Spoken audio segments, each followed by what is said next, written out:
meeting open and welcome you to this month's meeting of Council. The recording of this Council meeting will be available to the public on Council's website for a minimum period of 6 months. In accordance with Council policy, I will now ask staff to confirm that the recording has commenced. Yes, it has. We would like to acknowledge the traditional custodians of the South East Nation, the Malakadee people of the Yuin River, and the Lilliquanni people of the Far South. We recognise their continuing connection to land, water and culture. We pay our respects to our elders past and present. In attendance tonight we have Deputy Mayor Thorpe, Councillor Armstrong, Councillor Jessup, Councillor Burgess, Councillor I was starting with Paul Gibson, Councillor O'Neill, Councillor Camber-Smith and Councillor Robertson. Thank you, Amy. Would you like to introduce your staff? I would. The executive staff here tonight are Matthew Grimsey, our Director of Governance, Strategy and Sustainable Development, Patty Johnson, our Director of People and Corporate Services, Lyle Ground, our Acting Director of Community Wellbeing Services, and Frank Chen, our Director of Infrastructure, Climate and Environmental Services, in his first real general meeting of Council. So welcome, Frank. Thanks. We've also got support staff here tonight, Kelly Davis, our Media and Communications Coordinator, Callan Finch, our Acting Assistant Manager of Innovation and Technology, and Connor Watson, our ICT Business Systems Officer, and Sandy Rustel, Executive Assistant. Thank you. 2.1 apologies, there's no apologies tonight. 2.2 leave of absence, there's no leave of absence tonight. 2.3 absence, there's no absent tonight. Councillors, does anyone wish to declare an interest in any of tonight's items? Is that is that a conflict or is it just a register for Amy? Through you, Mayor, it's just identified as a conflict, but there's no decision-making process with that. Okay, thank you. I would prefer to step down from the councillor table during that item 5.1. Thank Yep, you. thank you. Okay. 4.006/24. Do I have a councillor to move a motion that the minutes of the ordinary meeting of Council 22nd of May 2024 as circulated be confirmed? Yes, Councillor Jessup and Councillor Gibson. Do any councillors wish to report any changes? Okay, well, I'll put that motion. All those in favour, please raise your hand. That's all councillors. And the motion is carried. 4.007/24. Do I have a councillor to move a motion that the minutes of the special meeting of Council 5th of June 2024 as circulated be confirmed? Councillor O'Neill, Councillor Burgess. Are there any changes? Okay, I'll put that motion. All those in favour, please raise your hand. That's all councillors, and the motion is carried.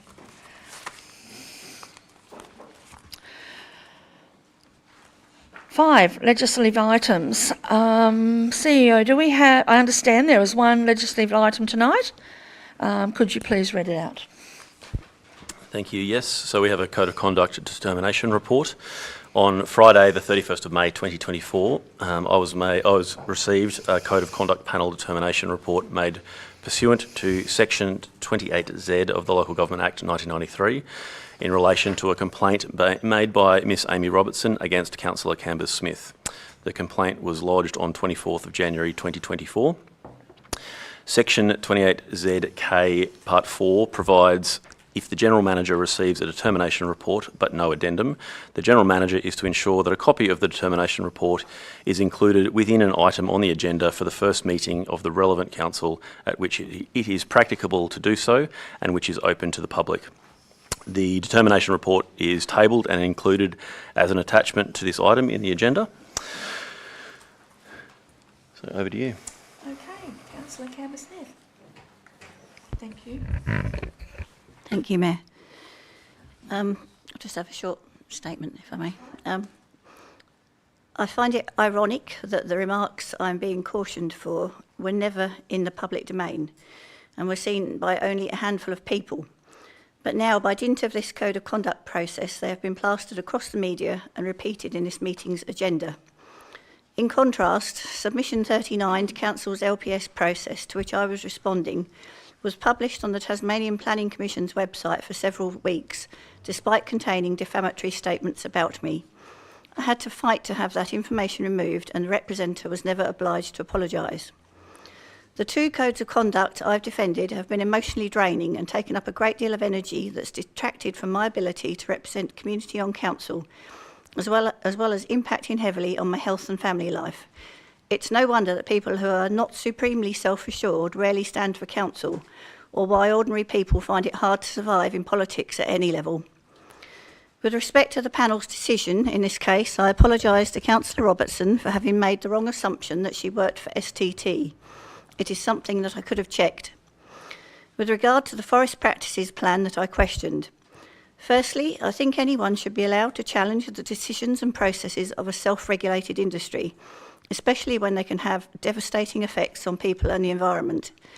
Secondly, I respect that the panel made their decision in this case based on the Forest Practices Authority's statement that proper process had been followed. However, since Councillor Robertson did open a complaint in my name and asked that I follow it up, I have since taken that opportunity. There are some questions about the use of forest practices plans on private land that I think need testing, and I'd like to await the outcome of these inquiries before saying anything further. Thank you. Okay. Number 6.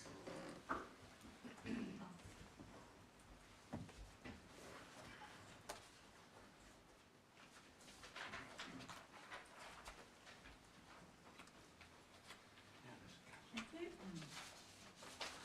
Number 6. Are there any urgent matters tonight? There is one tonight. I'll read it out. I'll bring forward the following matter. It's an LGAT motion. In accordance with Regulation 8, Part 6 of the Local Government Meeting Procedures, Regulations 2015, I report that this matter was not included on the agenda for the meeting as the motion was not received until 25th of June 2024. The matter is urgent due to the LGAT meeting being held on 26th July. Qualified advice is provided for councillors by way of a report to council. So the recommendation is pursuant to Regulation 8, Part 6 of Local Government Meeting Procedures Regulations 2015, the urgent matter of Local Government Association of Tasmania general meeting motions to be listed on the agenda for discussion as agenda item 15.024/24. So you can put that. Yep. Yep. Thank you. Cool. Okay, thank you. Do I have a mover for that, please? Yep, Councillor Thorpe, and a seconder, Councillor Robinson. All those in favour? Please raise your hand. That's all councillors and the motion is carried. No mayor's announcements, no public announcements, public question, answers to questions taken on notice. There was one from the Mayor's Council meeting from Mr Caleb Elcock, and the responses on our website. For that one, questions given on notice, there was one from Mrs Lorraine Ashdown, and the responses on our website.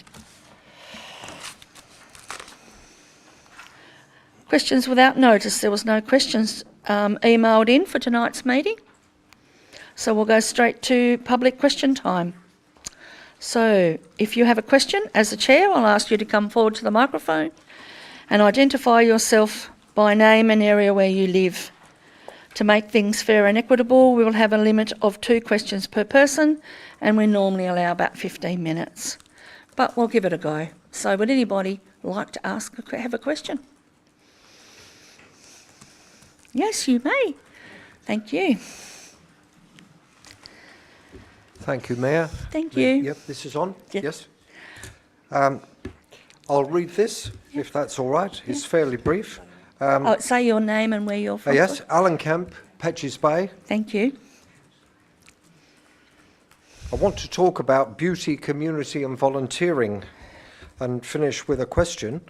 I commend the Huon Valley Council Arts Committee for supporting the important artistic statement about the salmon industry in the art box on Hobart Wharf during Winterfest. The impressive spread in the Huon News reveals the level of local interest in cultural endeavour and expression. Most council expenditure rightly covers and helps how we live. The arts reveal why we live here. They bring joy, enlightenment to producers and consumers. Can the Mayor and Council reassure us that they will continue to properly fund artistic and cultural activities in the Valley in terms of staffing and resources? Can I pass that one through to yourself, please? Look, thanks for the question. Oh, sorry, beg your pardon? Did you have a follow-up, or you? Is that your question? No, that is the question. Yeah, that's sure, the question. sure. Yeah. So thank Thank you, you. Yeah, thank you thank for. you. You can stay there if you want, or sit down, but I'll answer it straight away. Well, I'll wait here in case. Yeah, sure. Exactly. Yeah, look, thank you. Council has and continues to support arts and culture. It's as you rightly put, it provides the why we live here. It enriches all of our lives, and that's why Council's done it for so long. We have had a restructure, and we have lost our arts and culture officer along the way. That doesn't mean we're no longer committed to arts, and we will be working with the artistic community to understand what their needs are over the coming months, to make sure that we're continuing to support them insofar as they need that ongoing support. Fine, that's very good. Thank you very much. That's reassuring. And having seen the Mayor and certainly Councillor Gibson at the last couple of Huon Art Awards, I think they can testify to the importance of these cultural and artistic activities. Thank you very much. Thank you very much. Thank you. Yes, and then I'll go next for you after that one. Thank you. Liz Smith, Signet. I have a question which is somewhat related to that, although it comes from a different place. In the agenda for the budget meeting on June the 5th, and it's table 3.2.4 on page 159, and it was under all other expenses, I noted that community grants and benefits were allocated $10,000. In my experience, community grants have always provided the council with amazing value for money in terms of their ability to enable volunteers to be effective and connected. I'm concerned if grants have been cut back. So my questions are, how much was allocated for community grants in the 23-24 financial year? And I think that's actually listed in this month's agenda. In the report for this meeting, where we have two sections, one of quick grants and the other quick response grants, they're listed on page 71, 72 of the online version and page 38 and 39 of the printed version as a total of $27,299.60 for quick grants and $11,890 for the quick response grants, and it's not clear what the differences are. But I think it's a bit unfortunate that there are no dates for the actual allocation of those grants or when the events to which they relate are recorded in the agenda.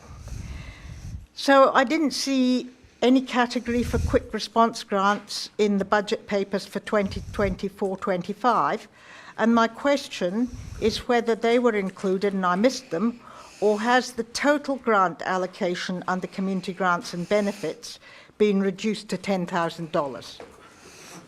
Okay, we can.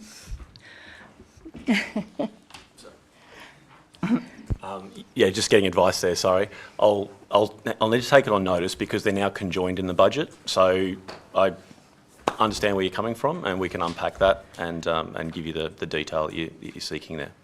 Yes, I'd just like to emphasise how important community grants are, and we can see that in those tables in the agenda for today. Thank you. Absolutely. Thank you. Yes, Jerry, you'd like to come forward? Thank you. I'm still Jerry White and I still live in Cravat. Yeah. Thank you. Look, I wanted to raise a question following on from last month's meeting where I asked about a transport forum. Thank you for your appreciative comments on the work that Circular Economy does in this space. A couple of comments. One is that I understand that emissions are still rising for transport in the Huon Valley and that they now sit at 39% of total emissions for the valley. And I also want to bring your attention to the fact that Circular Economy have a meeting with the Minister for Transport, Erica Betts, within a couple of weeks, and it would be nice to let him know where we're going with this as an issue. So my question is, will the process for deciding on whether to hold a transport workshop for the Huon be decided by councillors, council officers, or jointly with both councillors and officers? And the second part of the question is, when are you intending to make the decision on holding the forum, and when do you think it will be held? Thank you. Thank you for that question. I'll pass that through to the CEO for you. Officers will provide a recommendation that for councils to consider on what the format of that forum would look like, and we'll do that initially through a workshop process.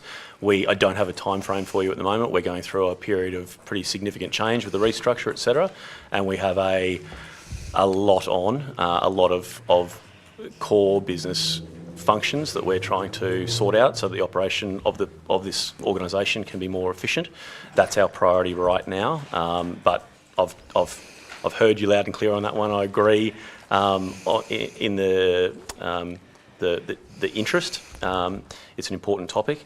I can come back to you with some more with a timeline of when you can likely expect us to be moving on this one.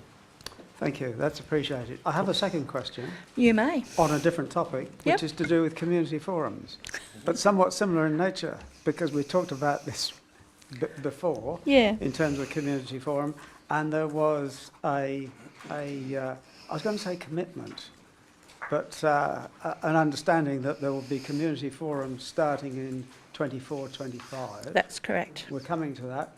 How are you progressing with that? Well, as the CEO just stated, we are going through the restructure and we are in the midst of employing a new director in areas. So it'd be really good if we had the people in place to be able to come to the community forums so that it's all the restructure is done and everything. It's not much use bringing people out to the community if they're going to change. Okay, that sounds Yeah, but I'll good. pass it over to... We've budgeted for these, and we will be conducting them. Again, don't have a timeline that I can roll out to you right now, and it is wrapped up in this quite monumental change that we have with the organisation, but they will be happening this year. Good news. Thanks very much indeed. Thank you. Thank you. Do I have any other questions from the gallery? No? Well, thank you very much. We will move on. Are there any deputations tonight? No? No. Petitions tonight? No. We're on to 11.006. Oh, are there any councillors that are tabling their activities tonight? Yes, ma'am. Wow. Well done, guys. Okay, would anyone like to speak to their activities? Yes, Andrew, you would like to? Yeah, if I could, Mayor. On the 31st of May, pardon me, the Emergency Management Committee met in the afternoon for a desktop exercise on flash flooding in the Huon. It was led by the SES using the draft storm flood ready maps, which have been prepared for SES. The exercise was followed by a barbecue as a thank you to the emergency volunteers and the professionals that have worked tirelessly throughout the year. The Mayor and the CEOs thanked them for their contributions, and I believe everyone had a good time at the barbie, but ironically some of the guests couldn't attend due to them being occupied with the aftermath of a windstorm. Yeah. So that was a bit of a Yeah. coincidence. On June the 5th, I attended a Legat meeting. I tagged along with our emergency management coordinator and our recovery resilience coordinator. The guest speakers all gave us a broad insight into the examples of their experience and difficulties they can face. Importantly, the time a community may need to recover. I should mention that it was an emergency management recovery forum set up by Legat. It was very, very interesting, very timely, with the fact that we've now got permanent positions for our emergency management coordinator and our recovery and resilience coordinator. So I think the Yuin Valley Council should pat themselves on the back for taking that step after the emergency management audit that we had with Kingborough, and have gone that next step to having these as permanent positions. So well done, Yuin Valley Council. Thank you very much. Thank you. Thank you. Yes, Councillor Jessup? Mayor, thank you. I just want to touch base on the Volunteer Week awards that I know a number of us, including yourself, attended. It was a slightly different format in the hall, and it was great to see the very hard-working and absolutely well-deserved, all well-deserved recipients. Many of the names that I came up and I knew of their work, but it was great to see them there with their families and socialising and sharing in that event. And thank you to staff for spending their weekend organising yet another council event. So it was good to see the community engaging in that. Thank you. Yes, Councillor Thorpe? I just wanted to mention about the number of events that happened with His Majesty's ship Huon and the decommissioning of that ship. I think it was quite a momentous occasion to have the sailors in the Huon for their Freedom of Entry March, and I just wanted to particularly say a huge thanks to the council officers and particularly Lisa Plow for supporting that event. But also something of more importance, I attended a Child and Youth Safe Organisations framework session here in the Town Hall, and I think it's important to point out that if you're an organisation or community group in the Huon, you are now legally required to comply with the Child and Youth Safe Organisations framework, and if you don't know what that is, you should probably find out quickly. Yes, don't we know? Is there any other? No? Okay, thank you for that. So 11.006/24, do I have a councillor to move a motion that the general reports and minutes of the period 1st to the 31st of May 2024 be received and noted? Councillor Armstrong, do I have a seconder? Councillor Gibson? Do you wish to speak to this, Councillor Armstrong? No other questions or no? All right. Oh, yes. Yes. I was in the climate section. I just want to comment that the workshop that we ran was excellent. And Turn your microphone on, please, Paul. in the climate section of the reports, I was just saying that the workshop that we ran was excellent, and I was intrigued that all of our consultation with community, pointing to the love of the valley, was sort of the driving force of what's happening in the climate space. This being sort of a guiding principle for the climate initiatives, because we want to preserve what we have here for future generations, and the warming planet is a serious threat that we need to manage. So I thought that was worth commenting on. With the Water Watch, I wondered, and this is I'm just tying it back to a motion in 13.002/24, where we wrote a letter to party leaders requesting them to a commitment to what was the exact wording? Formally engage with Taswater regarding the zero nutrient goal, and confirm a timeline and reinstate the catchment management program. And I wondered whether we'd had any answer to that, because it sort of ties in with what's happening with Water Watch. To that letter.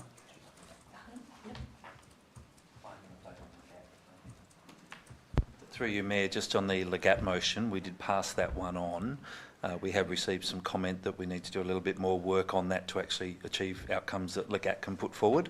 Right. So I was actually going to be circulating that Okay, great. back to you. It's in But train. I don't know about any direct correspondence with the ministers.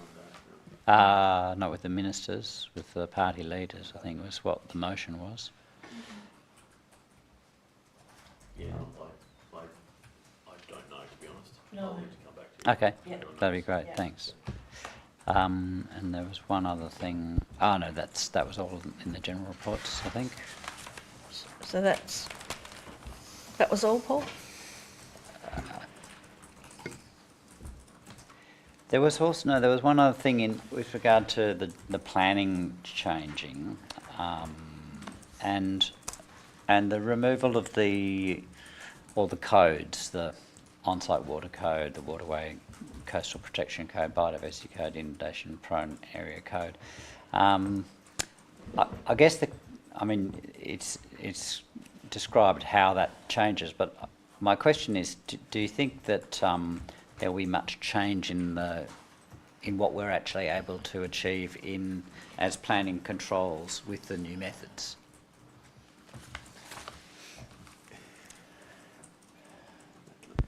Through you, Mayor, that's a very broad question.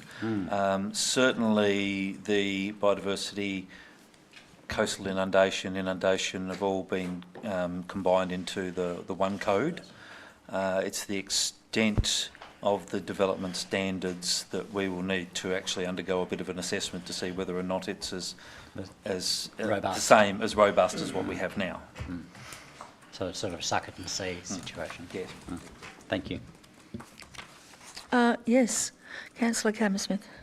Thank you. I just wondered if we'd ever received a response from Hydro with respect to our engagement with them on the dams. I know when this was in the report, when it was compiled, there'd been no response, but I'm assuming that's a couple of further weeks on, and if we've heard anything from them as yet. We have Oh, recently. Yeah. I can't recall if it's been distributed yet or not. I'll No. take that on notice. Yeah, take But that we one on have notice Just for you. recently, we've Yeah. received their Yeah. correspondence. Yeah. Oh, yeah, I thought it was Yeah. distributed, but Yeah. none of these guys are looking like they've seen it. So Yep. Teams. Okay. Yep. Yeah. In our folder. Yeah. Okay. In correspondence. Oh, okay. Yeah. So was it positive, or I mean, what was the gist? It was. No. There's a lot on. Yeah. Have a read. I don't think it was particularly positive or negative. Okay. Yeah. Okay. Thank you. Thank you. Do I have, yes, Councillor? I just have two questions. The first question is just a bit of curiosity. The waiting times for our childcare services has had a significant increase. I'm just wondering if there's any explanation behind that, or any changes that's affected that. Can I pass that through to you, Acting Director? Thank you, Mayor. We suspect that obviously we've got our new outside of school hours operation at one of the buildings at Unionville High School. And there we've done a lot of work internally at the cottage, which is our main long care daycare centre. And I suspect that the community has obviously seen that we are looking to improve our capacity in that area and are just wanting to get onto the waiting list so they have an opportunity to be offered a space when we get those spaces open. So that's what I suspect it is. My second question is actually in regards to community grants, which seems to be a bit of a theme tonight. I was looking through the table, and I'll agree with the gallery that there's some great projects in there. I just wanting to know, from my understanding, that the quick response grants were kind of created during COVID as a bit of a stimulation for community, and I could be wrong. I'm just wondering if we are going to review, if there's a policy that's abided by, and if we're going to review that. And also the numbers seem that they were overspent. So I was just wondering if they were overspent or if that's incorrect. And in particular, Signet Cares have received 2 grants for the same project. So just wanted to check on these 3 things with the community grants. Can I pass that through to you? Yeah, thank you. I'll take question part 2 and part 3 on notice, if that's okay. And part 1 is, yes, the intent is, so the quick response grants were post-COVID. It was around sort of reactivating our community after that period. But yes, certainly the intent is that we want to have a look at that in the current context and explore how we apply that so that it has the best bang for buck. Thank you. Yes, Councillor Robinson? Thank you to staff for continued work on delivery of medical services in Dover and Geeveston. And I mentioned just really briefly at the end of last workshop was, are we able to improve the transparency of how we evidence delivery of those services? And I guess we provide lots of stats in our reporting on different things from waste collection through some of our childcare places. But perhaps having visibility into the numbers of appointments delivered at Geeveston and Dover to enable our community to have some confidence on whether the service is maintained, increases in its accessibility, or whether we're having problems, might be a useful aspect of transparency for us to show how we're working at that issue. I think it's a tricky one. I don't think we could have been much more transparent than what we have been. As far as a medical centre goes, with the doctors and the struggles that we're having, which is everywhere. We also know that the doctors' surgeries in Ewanville have been struggling as well. It's not just our practices. I think the biggest problem is when people assume things. We can't do any more than what we've been doing as far as Geeveston is concerned. I have been fronting up to most things to assure people that we are not closing the Geeveston Medical Centre. But I don't know how many times I have to say that till they realise that we're not. I mean, that the intention's never been to close, as you know, the Geeveston Medical Centre. There would be other doctors there if we could get more doctors. I don't know if there's anything you would like to add to that, Lyle? Yeah, I think it's a good question. And I think there's opportunity for us to report on some of those metrics that would be meaningful to the community. So I think I'm happy to take an action to go back to the team. We have a real-time metric monitoring system that we use. So we just need to shortlist what potentially would be meaningful, come back to you as councillors, and we can workshop that and then embed that into the operational reports going forward. Thank you. Yes, Councillor Jessup. Thank you, Mayor. A number of people have asked me about what's happening at the waste transfer station down in Huonville there. And I'm just wondering if we've done any comms, because I think not only are we doing the toll booth, but we're doing some building, are we doing some insulation or something there as well? Yeah, so I'm just wondering if it's worth putting out a bit of a release about what we're doing there, because there was some community interest in our tip. I think site. we had a media release about, we had the transfer station closed on one day, and we had a media release why we were closing it, because they were doing internal work on the transfer station. So there has been I might follow that up then with some Kelly comms. if I can. Yep. Yeah, we've done some, and there is a lot going on down there. So we're installing a weighbridge, installing a toll booth to operate that, and just the amenity of the tip shop itself is being improved with insulation and other things we can do to make it thermally more comfortable, and some better staff accommodation. So we have done some comms around that, and as we're nearing completion now of all this stuff, we'll obviously do some more comms on that completion piece, what we've done, what it means. Okay, yes. Councillor Campbell-Smith.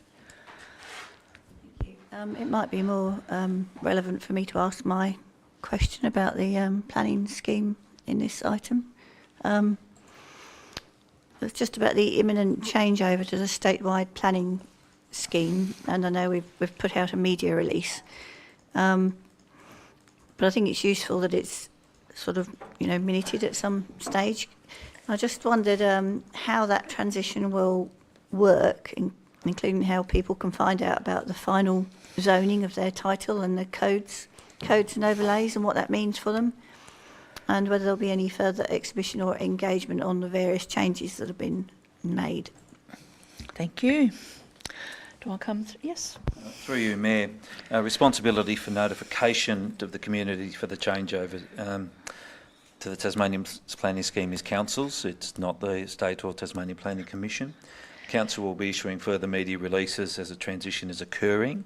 That will include information on Council's website and links to the Tasmanian Planning Commission website regarding the background to the Tasmanian Planning Scheme, so people can understand how it works.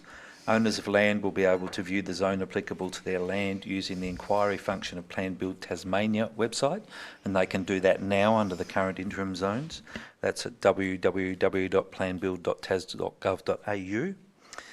The Tasmanian Planning Scheme containing the local provisions schedule will be able to be viewed on the Commission's website when the scheme comes into effect at www.planning.tas.gov.au/other-resources/Tasmanian-planning-scheme. There will be no further exhibition or engagement on the changes made. However, there are expected to be some substantial modifications required that will go through a statutory consultation process and consideration by the Council.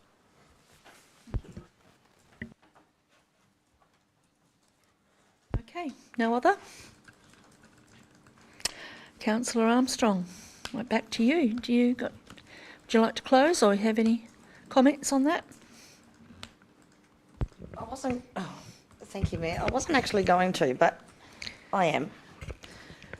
So I've just been listening to this conversation with Jenny's, and I can remember a situation a few years ago where we had a change of planning, and there was a big hoo-ha because people were saying they weren't alerted, even though I think... Was there some talk of sending ratepayers notices of planning change, I think? Can't quite remember. I'm still uncomfortable about the fact that even though this has been a really big deal and people know that we've had planning changes, and I know it's not Council's job particularly to let people know, but I think there's still going to get people that are going to be caught in the trap because they're not going to understand what it means for them. They might be halfway through something. Is there a way that we can do more than what we're doing? Because all of those essay websites that Matthew just read out are going to be way beyond some people's capabilities and probably mine even. Can we let people know that their planning has changed, like personally, by letter, by email? It's really hard work, but is there another way that we can get the word out? Okay. It's a really complicated thing for a lot of people, and we have to realise that, the commission, we had the commission and there was 800 people or thereabouts that had issues with their, that's 800 out of 19-odd thousand. But you hear now, we didn't know that was it, we didn't know that was it, we didn't know our land was changing. It's almost like we will be held accountable if we don't make this more open, and it's open if you're technologically savvy, and it's open if you know what a change of zoning means. It's not open if you're a normal person that's going to get stuck in the midst of something that's going to change. So I don't know if there's a way that we can get around that makes it a bit easier for people to understand, or whether we can just make it simple. And I mean, I know we're going back to mailing, and we're going back to human users, and we're going back to, old-fashioned ideas, but it seems to work. So I'm not sure what I'm trying to say, but I hope you get the gist of where I'm going with it. Yeah, I do. Thank you. When you said if they're halfway through, well, they'll be on the old Do you mean? No, I don't. Yeah, no. If they're halfway through, they'll go on to the old scheme because they've already paid. If they've paid and their permits in and everything else, but I mean, they might be halfway through planning something, just not technically through council yet because they haven't gotten to that phase. So they haven't put a building permit in or a development application. But in their mind, they might have a process of what they're doing, only then to discover that their zoning's not their zoning. And I know that people say it's up to the landholder to find out what their zoning is. But some landowners just don't know what their zoning is. And we have a lot of land down here that people not necessarily are up to date with where they are. And that's been talked about for the last however many years. And I don't want council to go back and make the same... I'm hesitant to say mistakes because it's not really council's fault. But if we can assist people to know more about their property than what they already do, and I know that Matt's going to be rolling his eyes under his eyes, but it's a difficult conversation to have. So I don't know. I know that mailing letters to people is expensive, but is it worth it? Just so that people can't say, council didn't tell me that my zone had changed. Thank you, Councillor Armstrong. Thank you. Through you, Mayor, just as a general comment, so it's not part of the program that's been planned for the next financial year or the rolling out of the TPS. So we would have to, if it became a council priority, we'd have to, another project would have to be delayed and resources placed on doing this process. It's not just as simple as sending out letters to people. It will then be dealing with people who are then ringing up with inquiries as to what that means, having those explanations, because not everybody will simply go to Plan Build and have a look at that sort of process. So if that's a priority for council, then you'll either have to provide some further budget or we'll have to reprioritise what the program is for the next financial year. Well, I didn't particularly mean that specific. Like what I mean is, could we send them a letter saying, you know, the planning scheme has changed, you know, for future reference or for your own information, please go to blah, blah, blah, just to let them know that it has changed. Because a lot of people don't. A lot of people just simply don't know that it has changed. It doesn't need to be specific lot number or address, but just a generalised, generic something, which then it just means that we've alerted them that it has changed. As something as generic, just quickly with the Director of People and Corporate Services, there is the opportunity to include that information with the rates flyer. That would be great. I'd be very happy with that. Thank you. Thank you, Councillor Armstrong. I'll just add, there's going to be a lot of stuff with our rates notices this time because it is great, but just be aware that we're using it strategically and trying to keep people updated with things because it's something that, you know, hopefully people don't tear up and put in the bin. But there is going to be a lot of information and we just have that risk of it getting lost. It might get lost, but I also think that it won't because land zoning is huge and it's been the most talked about thing, probably, and the confusion that surrounds it. You know, I don't mean to tell people exactly what they mean, I just mean alert them to it. And everything else is also changing and we are restructuring and things are different. And I think even if it just plucks someone's mental capacity to have a thought process about it, they might just go and then we can never be accused of not giving them the tools to find out the information. Yeah, completely agreed. Yeah. Yes. Through you, Mayor, just want to add that I'm not sure how far we've gone with the finalisation of those rates notices. So I'm not sure whether we're able to add anything, and my advice would be to add a QR code with information on that rates notice, and that's something that I will talk to my team about tomorrow. The other thing we can always do is put a notice up in the front counter at customer service, and it can be as benign as what you're saying is that, do you realise this has changed, QR code again, and my team can also talk about that to anybody who inquires. And on community notice boards as well is another one that reaches different parts of the community. Okay, so that's your close? Yep. Okay, well, I'll put that motion. All those in favour, please raise your hand. That's all councillors. The motion is carried.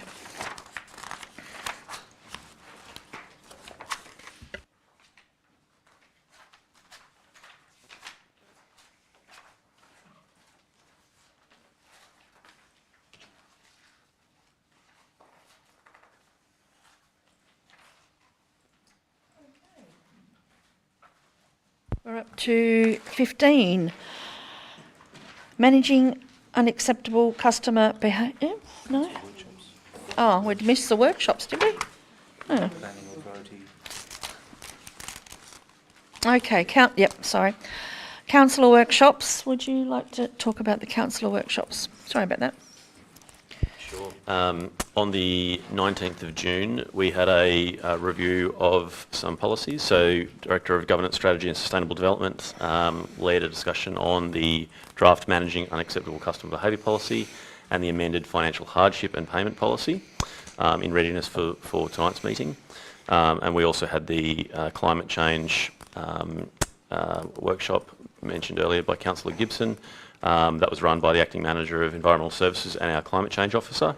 They presented on the status of our climate change actions, and councillors were given an opportunity to provide feedback and comments. You cannot say that he's not enthusiastic. He's excellent, Yep, doing a very good job. He is. Yep. 13.1, answers to questions taken on notice. There was one there from Councillor Robinson and the answers are in the papers. There was no councillor questions given on notice. Councillors, are there any questions tonight? Yes, Councillor Jessup. Thank you, Mayor. I have a couple. One's, and I have circulated these to the relevant staff, so hopefully they won't be taken aghast by them. So from time to time, I'm tempted to put in submissions to various, government panels on this or that as they come up, and some of it relates to my work as a councillor, like on planning legislation and things like that. So I was talking to another councillor and realised that there was a bit of confusion about how we should possibly sign off these submissions. And I did ask the Director Grimsey, I gave him 3 options and asked which would be the option that I should do. So if I put a submission in my own right, so it's nothing to do with what we've decided as a council group or not a council policy. So I thought I had 3 options to sign off my submission. One would just be, Mark Jessup, Geeston resident. The other question sign off might be Mark Jessup, Huon Valley Council. Or the last might be just Mark Jessup, Huon Valley Councillor. So I was just wondering what the recommendation of our legal and governance experts would be for how I should sign off my submissions. Yes. Through you, Mayor, in my view, you should use the first title, given these are your personal views. If for some reason, as you have just explained, relates to your councillor functions, you want to use your office as councillor, then at the highest you should only use the last title, Mark Jessup, Huon Valley Councillor. However, in doing so, you should make it very clear in the submission that it represents your personal views and does not represent the views of the Huon Valley Council. Bring to your attention the provisions of Council's Code of Conduct for Councillors that is clear on the manners of representation in Part 8, particularly Clause 1, when giving information to the community, a councillor must accurately represent the policies and decisions of the council. Clause 3, a councillor must not speak on behalf of the council unless specifically authorised or delegated by the Mayor. Clause 4, a councillor must clearly indicate when he or she is putting forward his or her personal views. And Clause 5, a council's personal views must not be expressed publicly in such a way as to undermine the decisions of the council or bring the council into disrepute. A signature with simple reference to Huon Valley Council could be seen as representing the views of the council as a whole and could be argued by some as a breach of the Code of Conduct. Thank you. I'm sure that's clear for us all now. Thank you, Mr. Grimsey. I have another one unless anybody wants to go. No, I'll go. Look, mine's to do with the art box, and I suppose for me the art box is a really nice little thing that we do to support our brand as a Creative Huon, and it's an ambassador for our marketing and our branding. I was a little bit, I suppose, frustrated with some of the media recently, and I think it was no doubt in my view that the art box has been hijacked and turned into a propaganda box, and its positioning has nothing to do with art. it has all to do with cheap political tricks, unfortunately. Now, that's just my opinion. So, I was about to say that, yeah. that is just my opinion, and I agree. But I suppose the question, Mayor, is really to test that, I suppose.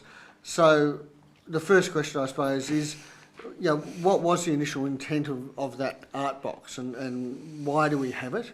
Why do ratepayers' resources get spent on, you know, maintaining it and all that? So that's the first question. But the hiring EOI and the hiring agreement really has no guidance on it.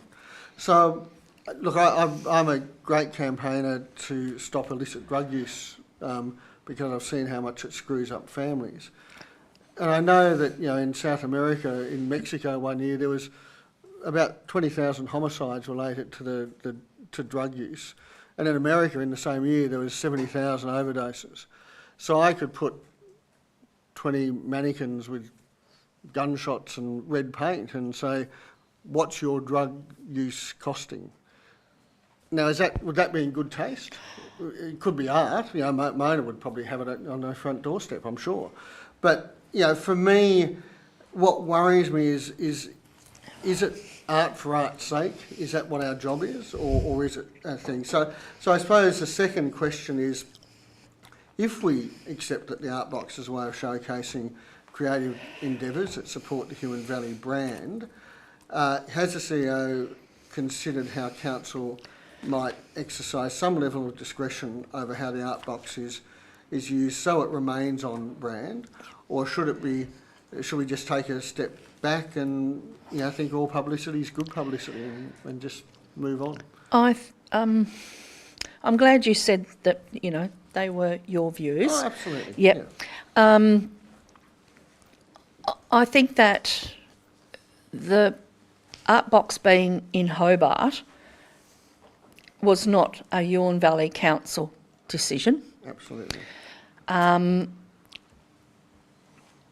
I did say that they needed to possibly, people that didn't like where it was needed to speak to the Hobart City Council because they were the ones that were given the permission to put it where it went. The art box is being brought back tomorrow, yeah, and I'm gathering that we will workshop this for future reference because it's hard for the staff if they haven't got the guidance from the councillors on where we need to go with the art box. So unless the director wants to speak, no. I think that, yeah, you'll answer, yeah. I mean, your first part, yeah, thank you. Yeah, easy question to answer, right? So thank you for that. Yeah. Part one of your question around the purpose. So the purpose was always about, it wasn't connected to the brand, and it hasn't been connected to the brand. It's been about connecting regional communities with arts and providing a space for local artists to showcase their work and to also celebrate what is the Huon Valley, our life, our culture, as the gentleman before sort of pointed out. So it's a showcase, it's a celebration. It's done a very good job of doing that. It's had a lot of successful installations over a number of years. And insofar as the brand goes, the issue is that whilst it hasn't been set up as a brand promotion exercise, it's got our Huon Valley Council logo on it, and therefore by extension it is part of our brand and represents our community. The second part of it, arts for art's sake, what do we do? We remain in the space of supporting arts. We spoke about this through our budget process, our workshops this year around what we're going to be doing in the upcoming year. We hadn't had this one installation appear and challenge the norms, which is actually what contemporary art is actually all about, is challenging norms, expressing divergent political views. So many would argue that it's doing what an art installation is supposed to do, and obviously different people have different views on that. So it's been successful. We've got a single issue, and we've also got a risk that could be perpetuated, and we certainly don't want it to become a propaganda box. So the team, our community wellbeing team, have considered it. It's obviously not their intent to create that. Their intent is, as I said before, celebrate arts and artistic expression. The executive team have considered it, where, as the Mayor said, we are preparing to present some options to councillors on how we can continue to support arts, but get that balance right so that what is in our art box isn't, we need to tread a very fine line between censoring art, which I don't think any of us want to be anywhere near. I certainly don't.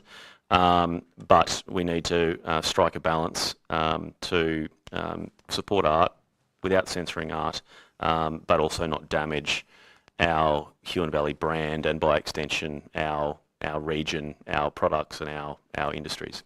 So we will have a detailed conversation about it, and we'll see where we go from there.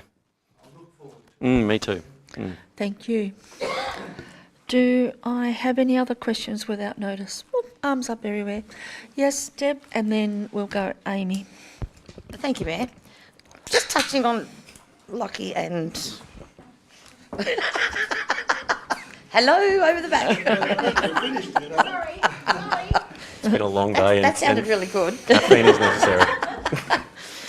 Just touching on Councillor Jessup and the CEO's point of conversation there.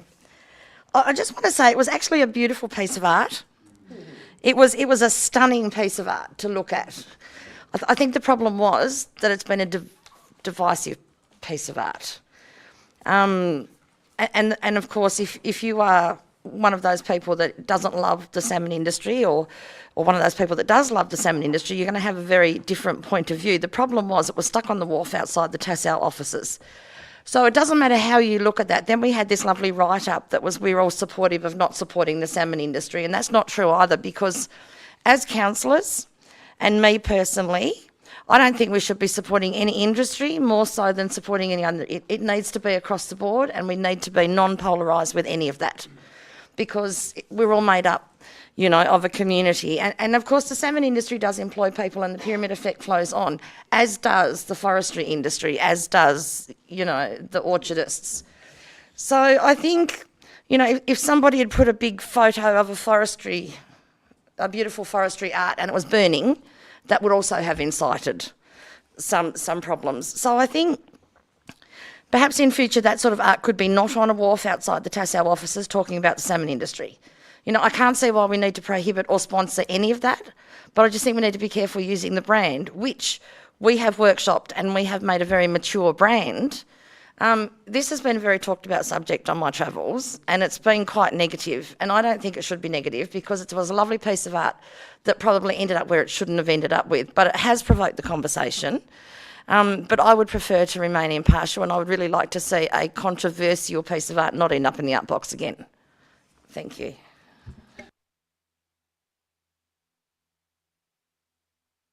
Councillor Robertson?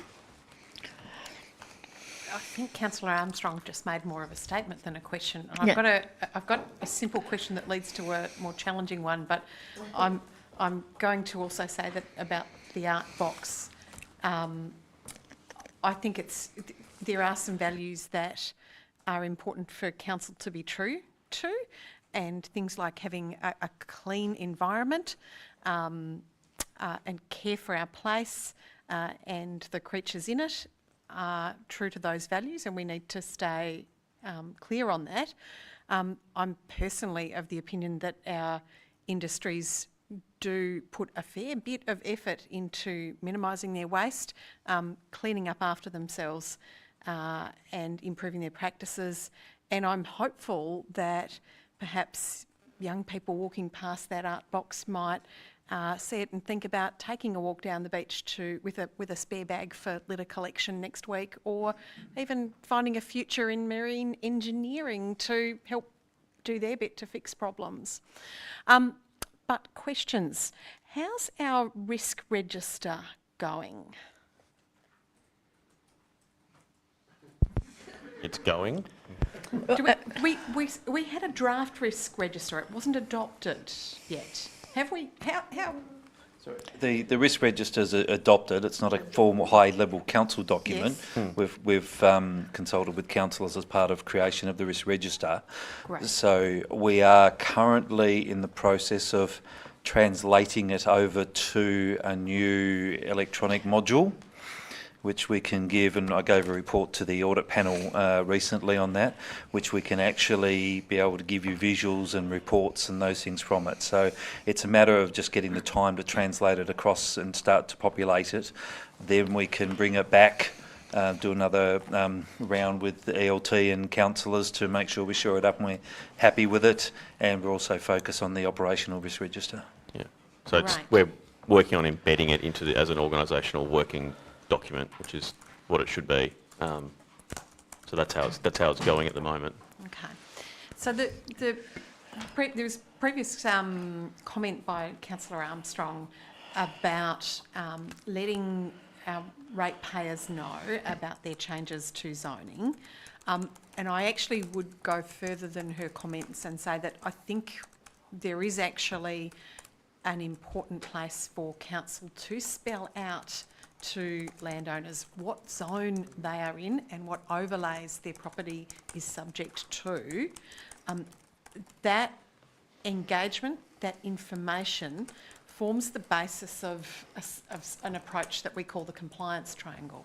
So if we want the system to work, we have to base it, we have to ground it in a really well-informed, assisted, enabled compliance basis. And that means people have to know that there's a system there and that they're in these zones. When that's changed and changed substantially, there is significant risk that comes from people not knowing that. And I think there's perhaps a broader question about, I'm encouraged to see in our reports that our planning unit is addressing the transition to the Tasmanian scheme by preparing new materials to operate under that system. But I think our community needs to be afforded the same assistance and the same access to understanding of what that new scheme means for them. And I think it is actually a risk issue. So I guess I'm wondering whether there's been a risk assessment done on that issue and that risk, or if not, whether that could be done and perhaps brought to council, because I think we're all probably interested in it. Oh, sorry. I was just going to say, one, we haven't budgeted to do that's the challenge. this, and we should have probably had that discussion at budget time if we wanted to pop a line in to do this, because I should imagine that would be quite expensive to do that. But I will. Well, it's just the extent. So it's it's an extension of the discussion before is what you're raising, and then to the extent that further communication will mitigate the risk that's there. No, that hasn't specifically been done for this. But that's what I took away from the discussion before. If councillors want to do this, they give us the direction. We can come back and present what the different channels of communication that we can use are and the extent of detail that we need to do. What the rolling on costs, as Matt described before, Director Grimsey, I should say, sorry, described before. That you present information. There is an expectation, as we've seen before, that people will come back in and we need to resource not just the getting out of the letter, but then the questioning, because it is complex. So we can put that to councillors. And as I say, it's just about to what extent we're going to communicate, because as we said, we are going to an extent, and there's mechanisms that we can use that aren't customised, that are relatively easy to do. What you're now talking about is giving a level of customisation around their own property. So the whole scheme and setup is designed around going to an online portal through Plan Build, which provides all that detail, which is complex. So if we take that on, that's obviously going to be at a far higher cost, and councillors will need to just evaluate that. If that's the direction we get, we can put what those costs are and what we think the benefit would be. But we haven't done it yet. So maybe the question then is, could a proposal for options to consider that engagement be developed and brought back to council? That's what I mean. If councillors want us to do that, then we can do it. But just I want a direction of council to do that, because it's just again time that we'll need to spend. And the realities are that I'm not resistant to it. Don't get me wrong. It's in consideration of the other stuff that we've got going on, and it will ultimately need input from the planning team, who are currently more than fully occupied in preparing for the TPS and doing all the stuff that we're doing internally, as well as getting ourselves ready to adopt Plan Build, so that online portal as well. So, yeah, I need a positive direction from councillors that we do want to invest further than those the simple things we've said we can already do. Community notice boards. Try to get it in the rates notice. That could be ongoing over the next few rate cycles as well. If we can't do it this time, they do go out quarterly. So there's those simple ones. But to go to that next step, to customise it, that's what was explored around the LPS communication, and that is extremely challenging and costly. Yes, Councillor. Camber-Smith. No, I was going to go O'Neill. He said he's been looking at me, and then Councillor Camber-Smith. Right. Yep. Okay, look, I accept everybody's views that people will be called out with their planning zones, but that the hearings have already been done, and I don't think there's any way that we can sort of save these people anymore, because they just got to, we can advise them through notices and educate them what their zone is and send them to what restrictions are over them, but we can't actually change any outcome for them. So I don't see any point spending a lot of money going through that process, apart from the notices. Yep. Notifying them in that there's been a change. Yes, Councillor Camber-Smith. Completely different change of subject. That's fine. The unsealed section of Mountain River Road was resheeted just a few months ago, and it was hoped that would increase the length of time between maintenance grades and make it easier to undertake such grades.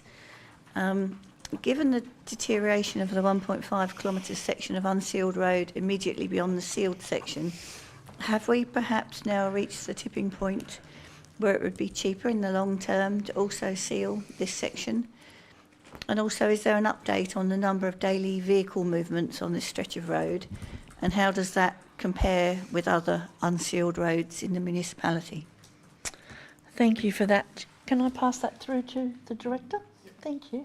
Through your Mayor, unsealed roads requires regular maintenance works such as regular gradings, resheetings, so their deterioration rate really get influenced by various factors such as ground conditions, weather, traffic volume, material used, workmanship, etc. So there are over 500 kilometers of unsealed road within the Huon Valley municipality, and most of which have been deemed fit for purpose.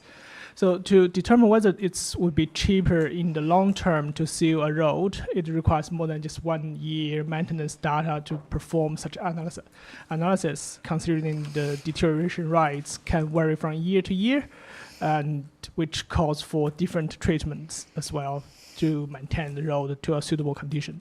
So it's also worth mentioning that there's a significant cost involved in upgrading or converting an unsealed road to a sealed road.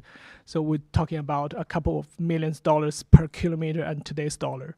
So there are other roads in the same category that are potentially serving more users than Mountain River Road, but still in an unsealed condition. So therefore, any decisions in terms of sealing a road need to be made from a network perspective and prioritized. Council staff are taking a holistic approach and have been collecting traffic data and maintenance data over the past couple of years to better understand the performance of our road network, including Mountain River Road. However, we haven't yet been able to perform appropriate cost-benefit analysis based on the data collected to date and unknown capital cost at this particular location. However, Council staff endeavour to commence the initial assessment in the following financial years once sufficient information is gathered. So in terms of the traffic data and this location, the latest traffic survey outside 475 Mountain River Road, which is just at the start of the unsealed section in May 2024, indicates that the average daily traffic was around 459 per day compared to 324 per day recorded in May 2016. It has been a considerable amount of increase over the last 8 years, but has yet to reach the threshold of where the AADT is greater than 500. It's a potential candidate for sealing, as suggested in the Unsealed Roads Best Practice Guideline 2020 published by the Australian Road Research Board. Thank you. How does that number of 459 per day compare with, for instance, North Huon Road or Dip Road or other unsealed ones that are heavily trafficked?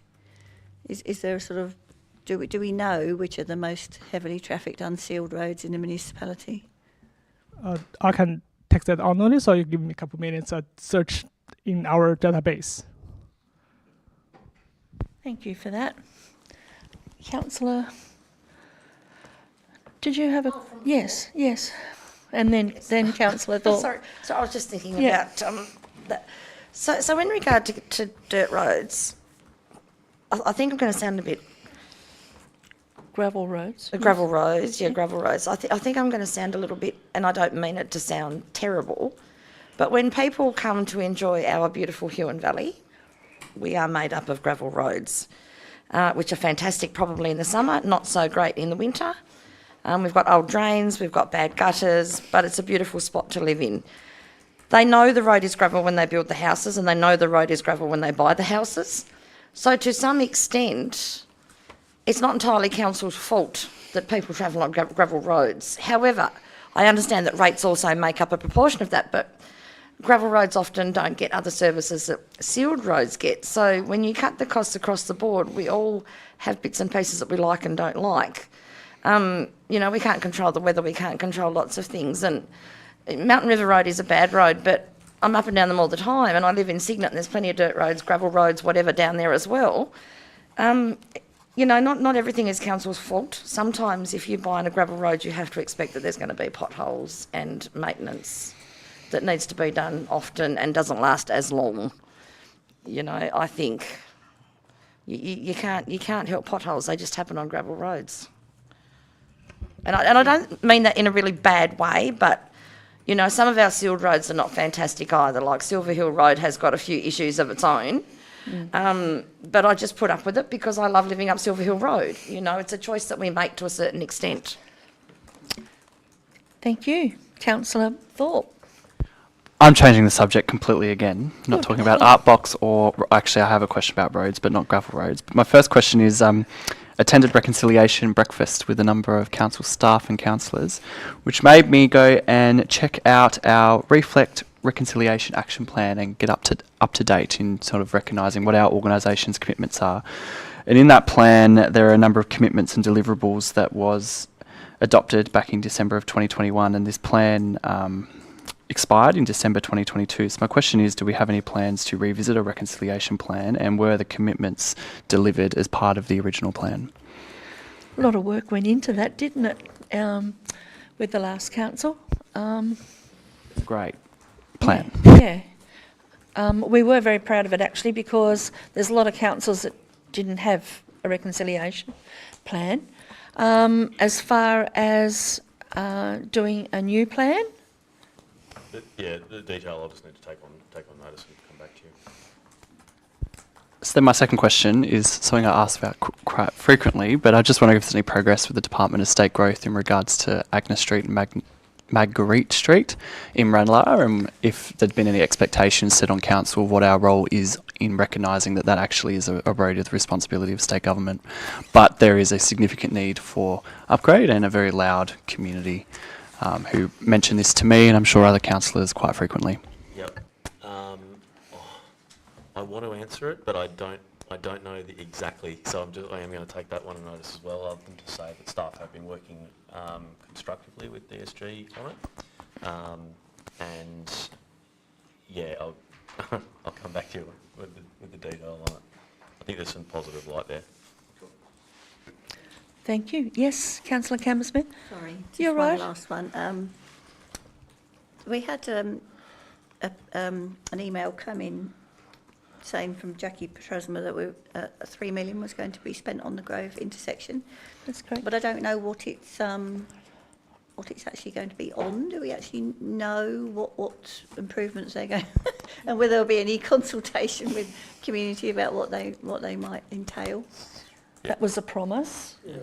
Yeah, but I don't know what it entails. Whether it's going to be about safety of pedestrians or bus shelter or parking It was lot. broadly, the election promise was to investigate and contribute to improving safety. Yeah. Safety broadly for everyone at the Grove intersection. So that's the extent of it. The Mayor and myself have been having conversations with all of the relevant Franklin MPs and are continuing to roll through that list. Haven't yet met with the Minister for Transport or the Minister for Infrastructure, but they're on the list, and those meetings where we'll unpack the detail of that. But broadly, all those election commitments are bound up in the state budget process, and what we're attempting to understand is how they have been profiled across a state's 4-year budget cycle.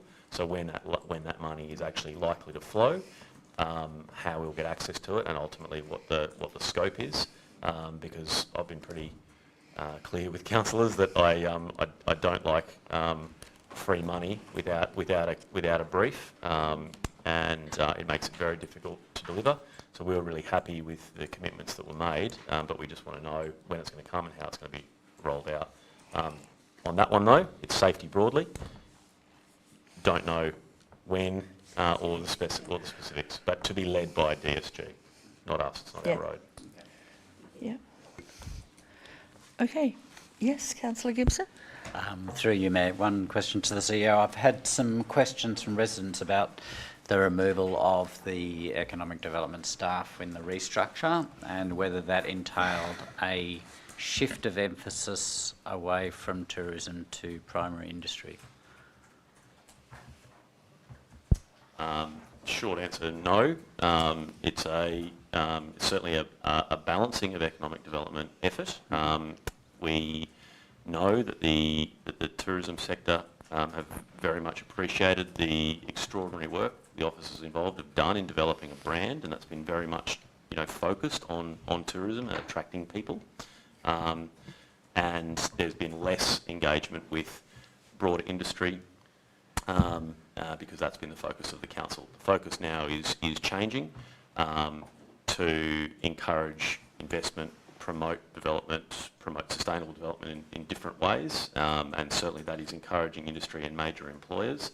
And we will be engaging differently with relevant stakeholders, the ones that have had a lot to do with economic development in the past, and importantly the ones that haven't had a lot to do with economic development in the past from council, so that we can take a different approach. And ultimately I want to get it to the point where we're understanding very much what we know the nexus that people need to come to the valley is quite simple. They need affordable housing, they need jobs, they need childcare and education, and they need healthcare. That's the fundamentals.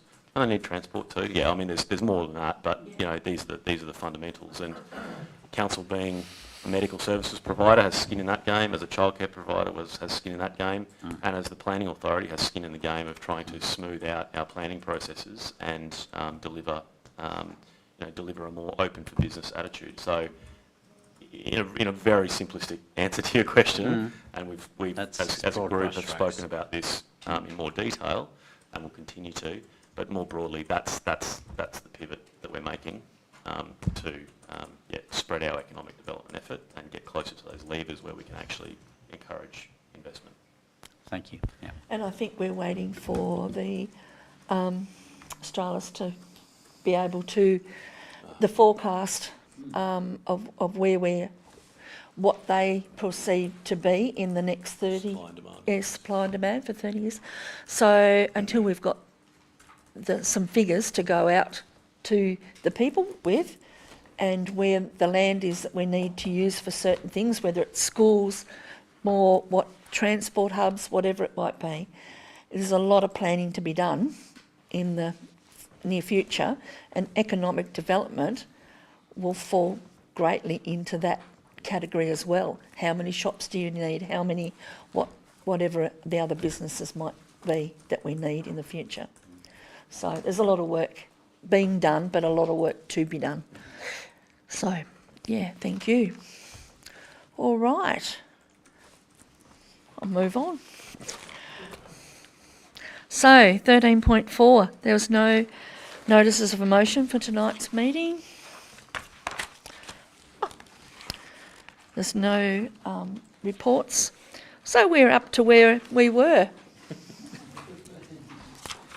And I tried to skip. Yeah, I did. Yeah. Report number 15.020/24, Managing Unacceptable Customer Behaviour Policy. Do I have a councillor to move the motion? Move the recommendation, please. Councillor Armstrong, and a seconder. Councillor Gibson.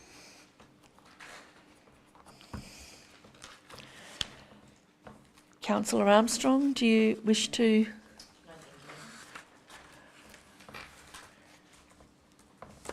Have you got something that you would like to say, Mr. Jessup?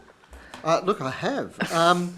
And look, I could have done that little sneaky trick where I moved the motion and amended it at the same time, but I deliberately didn't do that because I think it's fair to discuss what I'm going to put up as a separate motion. I think it's fair to councillors. Yep.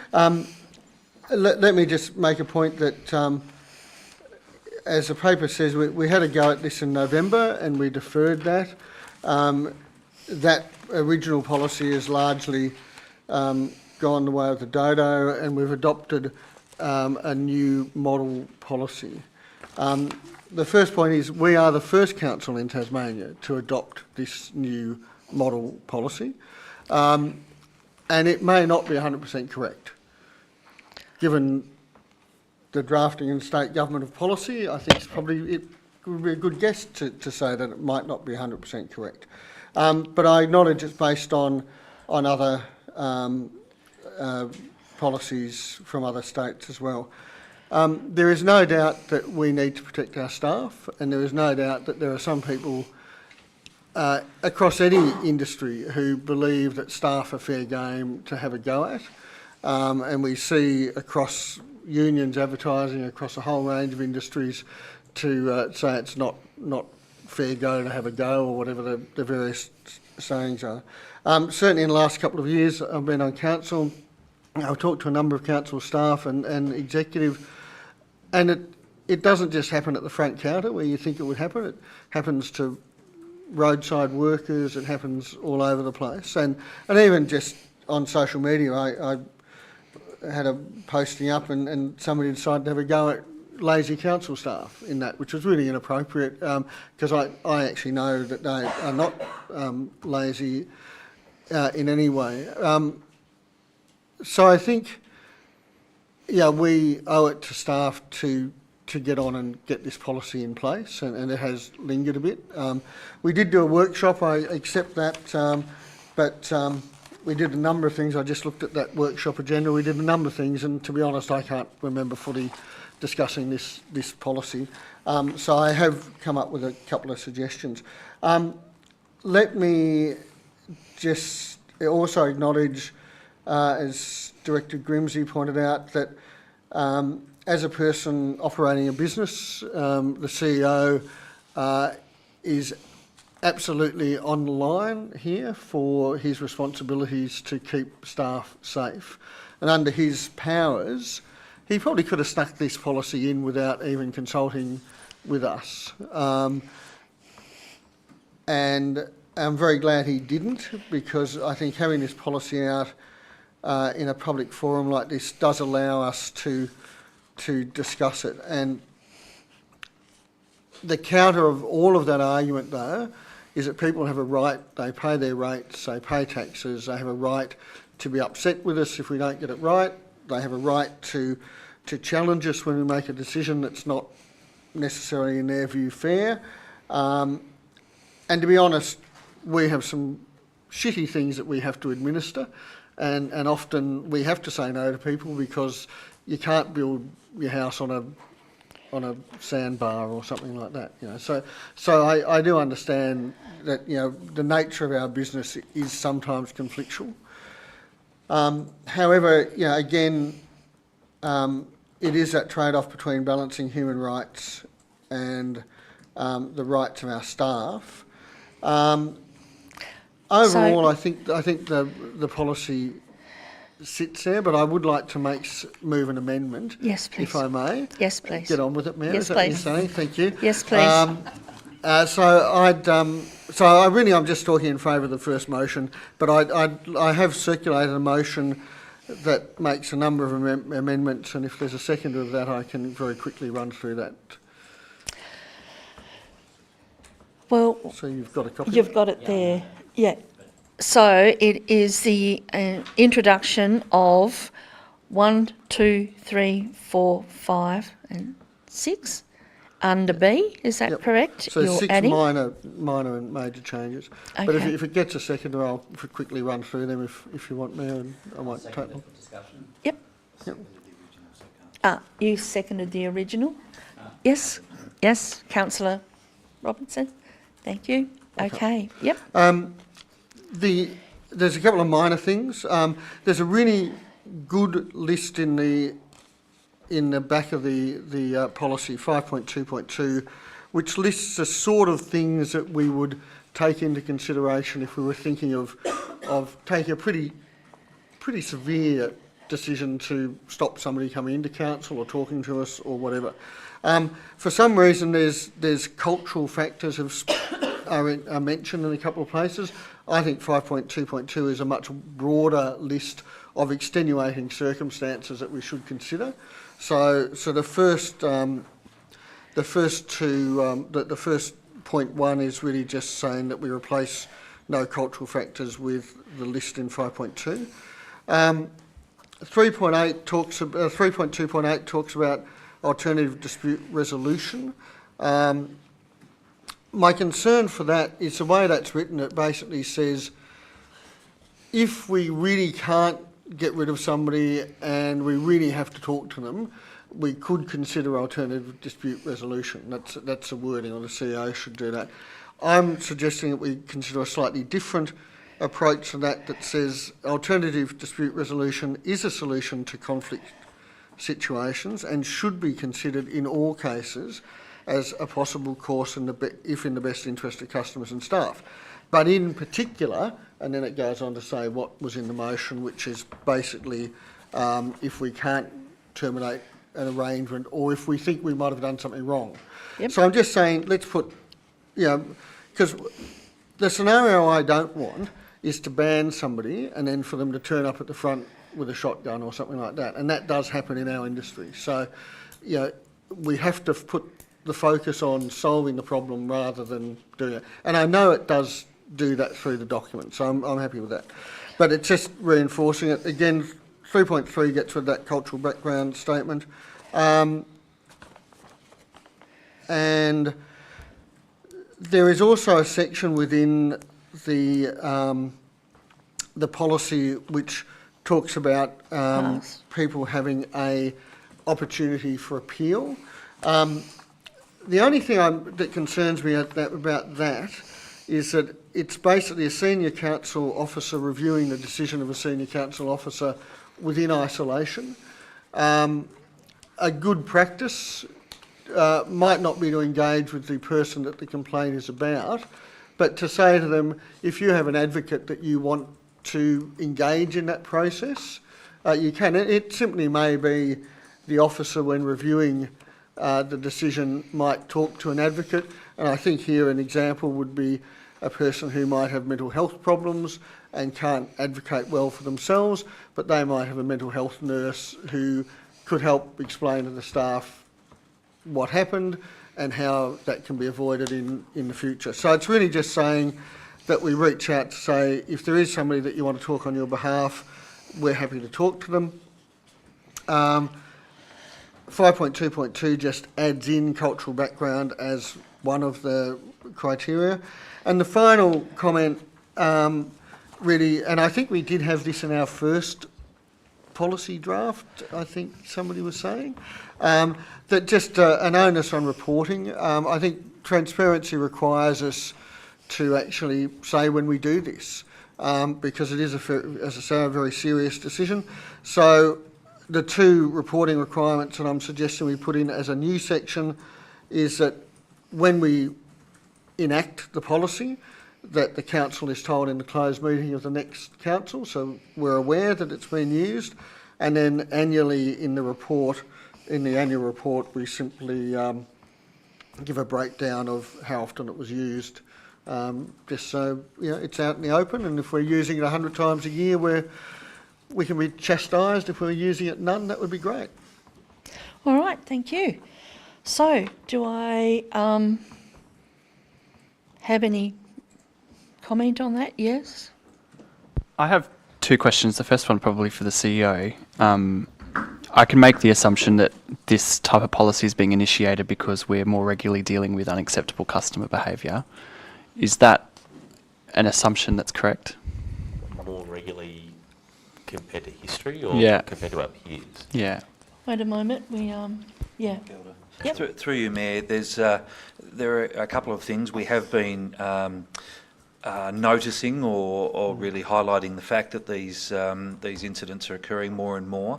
Particularly the workplace health and safety legislation was amended to provide a very strong responsibility specifically on psychosocial hazards for staff.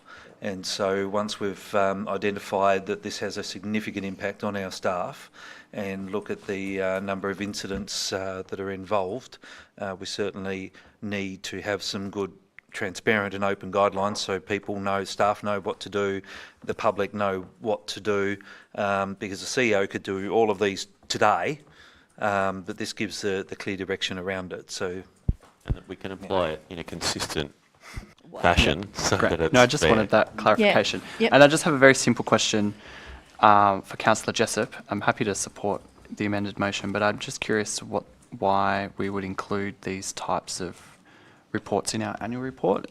Is this something that we consistently put in the annual report?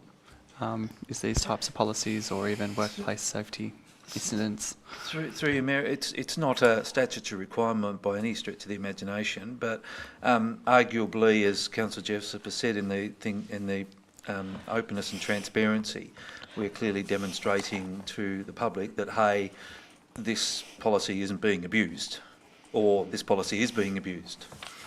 And so you might be getting questions associated with that. So it's something which is quite properly reported in the annual report. Because I just wonder if it is enacted a small amount of times, of 1 or 2 times, does that create an even bigger problem with people realising that they're the only people that this policy has been applied to? And I just wonder if that publicity of that figure might cause problems in the future, but I might be wrong. Oh, look, it might. But I suppose it's better than being seen not to mention. And look, and again, if we have to use it, say, 10 times a year, it probably starts a dialogue in the community around how are we treating our staff. And I think the legislative change, which is really important as well, is it's actually now a positive onus to make the workplace safe. Yeah. So if we're having that discussion with the community about the fact that we've, 10 times somebody's come in and threatened to punch one of our staff in the nose, I'm happy to have that conversation in the community. Yeah, definitely. Look, I would think it would be used very rarely because there are a lot of steps in the policy before Before you the get to ultimate that. sanction. So Yeah. I think, that's a positive, I suppose. Yeah. And through you, Mayor, I can just add to that. Most of the matters and incidents that we have are dealt with at the very early levels of the policy. So there are, as I understand, I think two current bans that are applying. So there's only been a few that have really got to the significant stage. Okay. Point of clarification, Mayor, I suppose. It probably is the banning part of the policy, Director Grimsey, that I would think would be reported, because there's obviously a lot of escalations about we ask somebody to say, can you settle down, or maybe you could reframe that. I don't think that's just good practice, but I think what I'm interested in is if we actually ban somebody from coming into the offices or something. That's what I'd like to see reported, just as a point of clarity there. That's how I've read it, and I think it's worth That's saying. exactly how it should have been read. Well, I think it's worth just saying as well that as the PCBU, and I do take that responsibility really seriously, it has serious personal penalties on me. Yeah. I don't particularly want to go to jail. Sorry? Well, thank you. But I think these are all positive improvements that I can live with. So thank you for the time put to them. Okay. So, yes?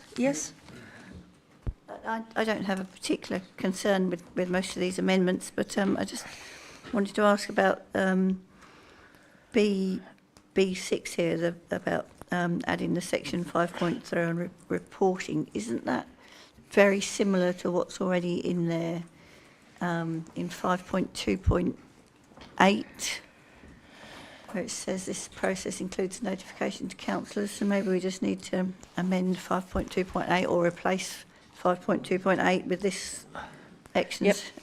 Or is it does it not matter that it's duplicated? Through you, Mayor, it doesn't matter if it's duplicated. Okay. Yep. 5.2.8 specifically recording the outcome, the fact that it duplicates notification of councillors. The new provision actually says how councillors are notified. Yeah. Okay. Yep. Okay. Yes, Councillor Robertson? I've seconded Councillor Jessop's motion, amendment proposal, because I think it makes the policy better. But I actually don't think it's good enough. And I'm in a difficult position with that because I greatly respect the PCBU responsibilities and the place of this policy. But I think it needs to be a really easy read, helpful document. That's for the community who, when they're stressed or upset about something, need to be able to see really clear boundaries. But it's also for staff when they're in a difficult situation. So what are you telling me then? That you no longer want to second? No, I'm fine with seconding that amendment, and I think I'm probably going to find myself supporting the policy as amended if that succeeds. But could I perhaps add a point 7 to B of the amendment, that the policy be reviewed in 12 months' time?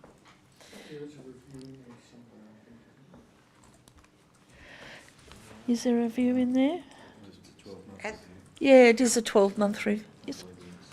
No, in the front of the policy there's a 4-year. Standard 4 years. Yeah. Yeah, okay. So I think this is, and I'm proposing the 12 months because I think I don't think it's hit the mark yet. And I think that if we use it for a year or even 6 months, I think we'll find some opportunities for improvement. And I would prefer it is an important and sensitive area. It's really core to our business in terms of how we connect with our community. And I think we need to do it better if we can. So I'd propose that the review be brought forward to at 1 year after adoption of the policy. Do you... That would probably be a point D, that would probably be a point D, I would suggest. A point C, and then C will become D. Yeah. It'll be reviewed Yep. after 12 months. Yep. Mayor, just on the concept of easy read. It is really hard to write a policy easy read. Yeah. But it's probably not a bad thing to think about, the media rollout of this and the rollout to staff, that some sort of easy read flow chart or steps would be good to do. Probably almost impossible to write, but it would still be a good thing to have, I think. And Staff will be, it's just worth saying, staff will be trained on this new policy as well, so they'll be well aware of it. And, we have the necessary and can look at additional signage in our front of house places to remind people of the obligation on them and to try to help us create a respectful environment. Obviously, you can't have that out in the on the sides of roads and everywhere. But yeah. To continue on that point, it's not just the readability; it's the tone of the document. And I find the tone of the document at the moment not entirely helpful in terms of being a bit us and them and being a bit negative about unacceptable customer behaviour. All right. There are some great resources from the Commonwealth Ombudsman where the tone of communication is more partner focused and more proactive. So I think it is possible to improve the tone of the document and still deal with these really difficult issues. It hasn't nailed it yet. I would be hopeful that we could circle around on improving it. So are you happy with C becoming the 12-month and D becoming C? C becoming D, you know what I mean? Yep. So D will be a copy of. Yep, that's right. Yep. And C will now just Yes, become that's the right. policy reviewed by council in 12 months. Is that? Yes. Council, Director Grimsey, is that good enough Yep. for you? Yep. Yep, I'm happy with that, ma'am. All right. Yes. A question. Yeah. So, is this an internal document? And I take Amy's point that this is sort of the nuts and bolts of how to deal with it, but it doesn't have the maybe quite the right mood or for general public. But is it more of an internal document of how we do things? Maybe there could be just a more outward-facing part. Do you have a brochure or something that talks about that respect? We do have the sign, in medical practices you have that sign up to say, will we not be tolerated? Just wondering whether Yeah, we should don't we? write something that's Yeah. that's the public face of it, that is starts from the point of view of working together with council and council being the servants of the residents and all of that. That says, look, if behaviour towards staff becomes unacceptable, then we have to act on it, and we will. Through you, Mayor, that's our customer service charter, which will be coming that's the to charter. councillors Yes. in July. That's right. Yep. Okay. We've already, That is the front. Yes. Yes. This is about us. Yep. Yep. Mm. Yep. It's not the lead policy. That's the thing. Yeah. Yep. But it's necessary to have in place. Yes. Correct. Yes. Correct. And the background attempts in this to, To say that. it says that, Yeah. it sets that out, but you get into the nuts and bolts. And it is, as Councillor Jessop's explained, it is hard to write a policy like this on a negative. Yeah. What is a negative behaviour that we're trying to address? Yeah. And I think I think it's good though if we're reviewing this and we need to work out what the what that review actually looks like over a 12-month period, and in expectation that we may not even see this applied to anyone over the next 12-month period. But I'll underscore that all of our policies say at least once every 4 years, so we can trigger this any time. Yeah. And to me, that's the point of having the regular reporting coming through. The advantage of that is to go, wow, we're seeing some numbers here, and we really need to trigger that review there. So if we read those tea leaves and go, right, what's the problem? If communication is part of that, then we emphasise that yes, we need a simplified glossy or something, or some other, wider communication strategy to get the word out there on this thing. We're going to need to adapt, and I think that's what Councillor Robertson's talking about in learning from this and taking whatever course of action we need to do. And who knows what other councils will adopt theirs in the next 12 months. That's correct. Yes, one more and then we'll... Yeah. Yep. I was just going to say something along those lines. I mean, I regret that we have to have something of this nature, but I quite understand, why we need to take that step. But the strength of this for me is that it is a model policy that's been developed. Yep. Above us. Yeah. By better brains than us, if you like, that have been dealing with these sorts of things. And I hope that we can see how it's adopted in other councils within Tasmania. And, we can all learn from that. And I would imagine that there'll be changes to the model policy itself as councils, develop different sort of case histories. Definitely. Okay, so you're happy with that to be altered? Yes, Mayor, I don't need to close on that. Okay, all right. Well, I'm going to ask all those in favour of the amended motion, please raise your hand. That's all councillors, and the motion is carried. I take you back to the recommendation itself, and I need someone to move and... The amendment becomes the motion, Yeah, so and that's that's what's put. So you need to put that again. Yeah, okay, so I need to put that again. Okay.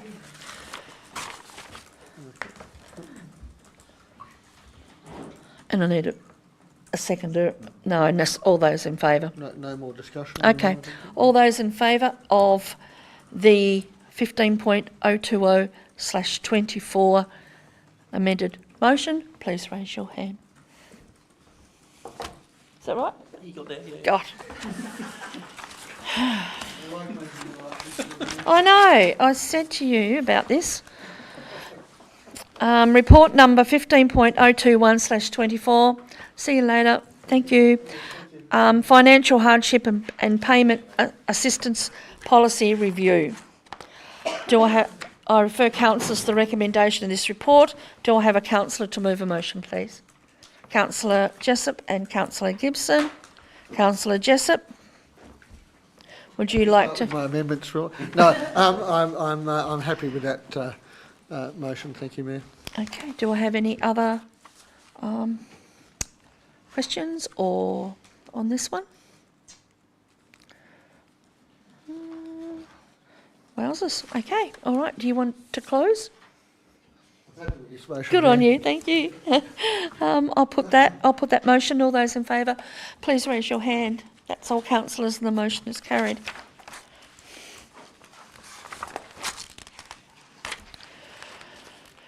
(15.022/24) Signet Caravan Park lease. I refer the councillors to the recommendation. Do I have a councillor to move the motion, please? Councillor Gibson, and a seconder. Councillor Campbell-Smith. Councillor Gibson, do you wish to speak to the motion? Briefly, I mean, given that we didn't get any expressions of interest other than this, I think this is a good approach for the next, I think it's a 2-year period. But I still question whether or not we're doing the best thing in terms of that area of land and the lease, or the best way to accommodate pickers and campers. So I'd really like to do some work over this period in coming up with,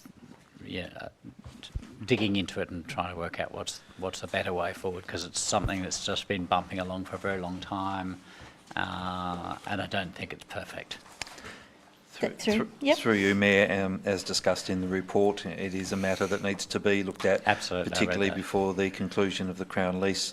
It's also something that will be discussed as part of the Signet Township plan. Yes. Yeah, I mean, the timing, the fact that Signet Township plan was budgeted for and is getting underway, it's the right time to give that proper consideration, and it should line up.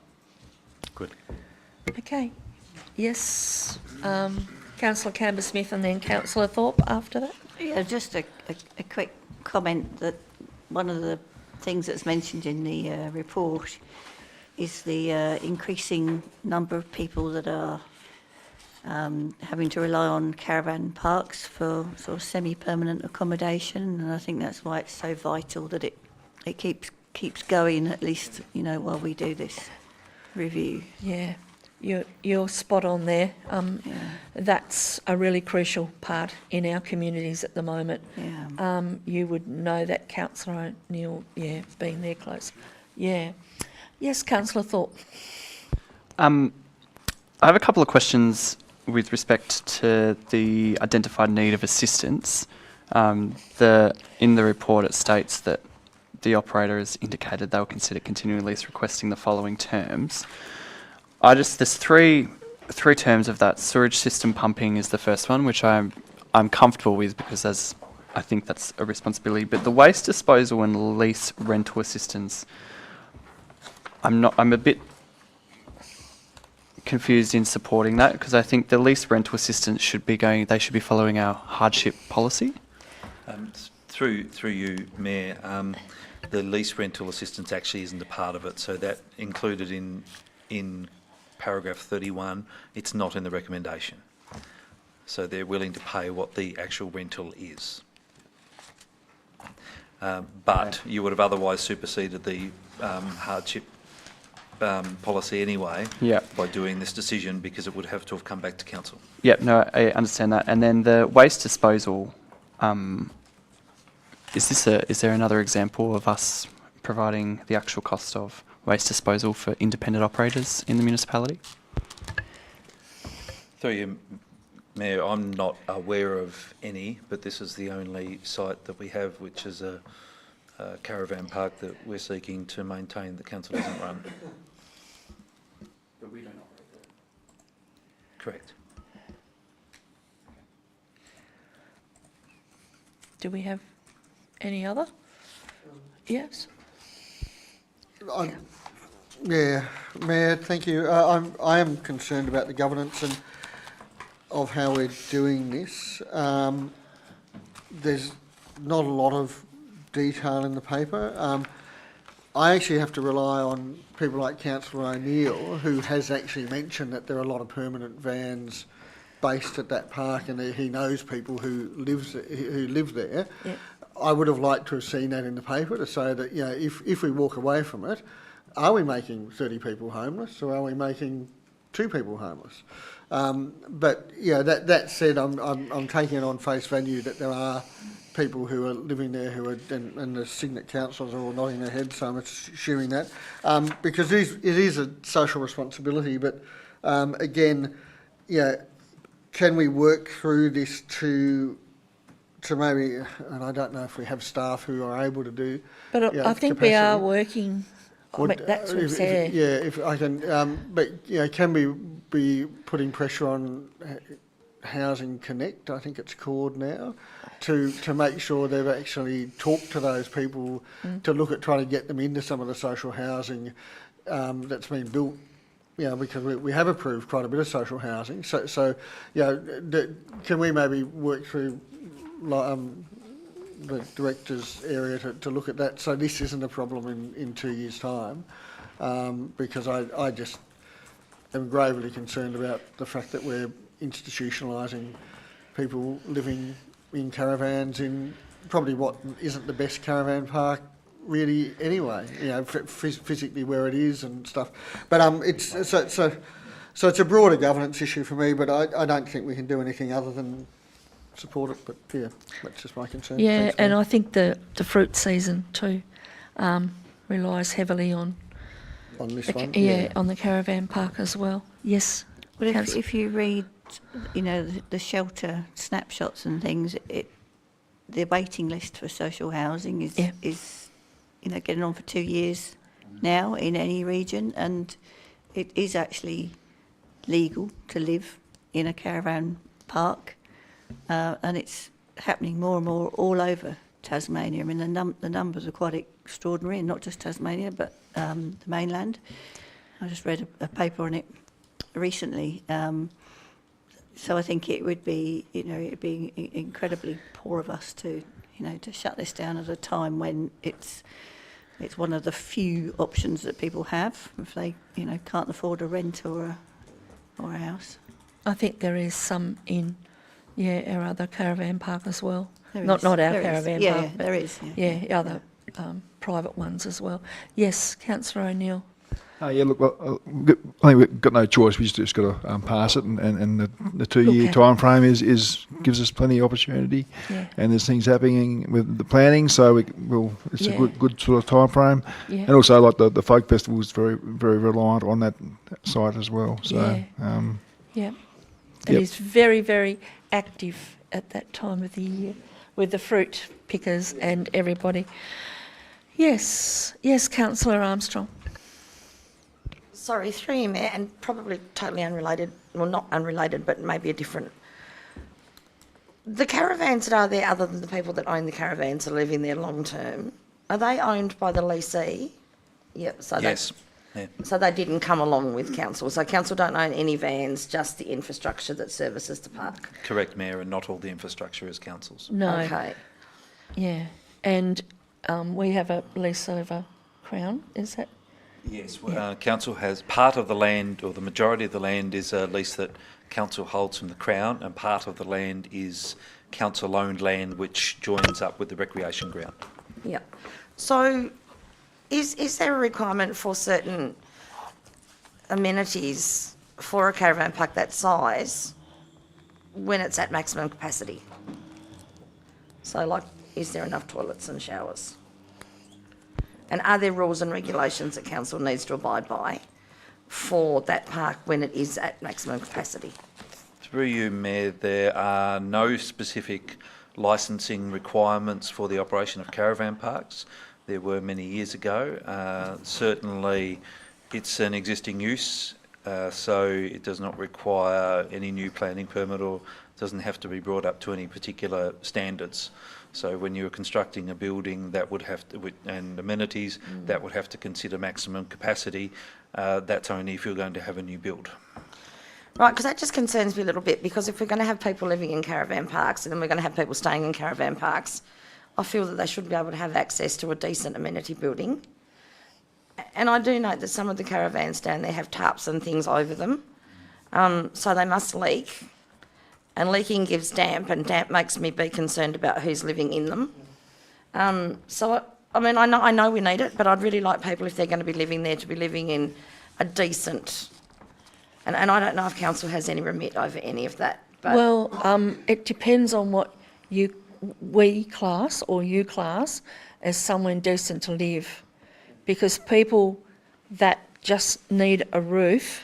Absolutely, I get it, but I'm talking about health-wise. I know. Like, living in a damp environment with Yep. insulation that's wet in a caravan Yep. is better than living on the street, but it's not ideal. No, it's not. You know? But it's also not something that we can have that.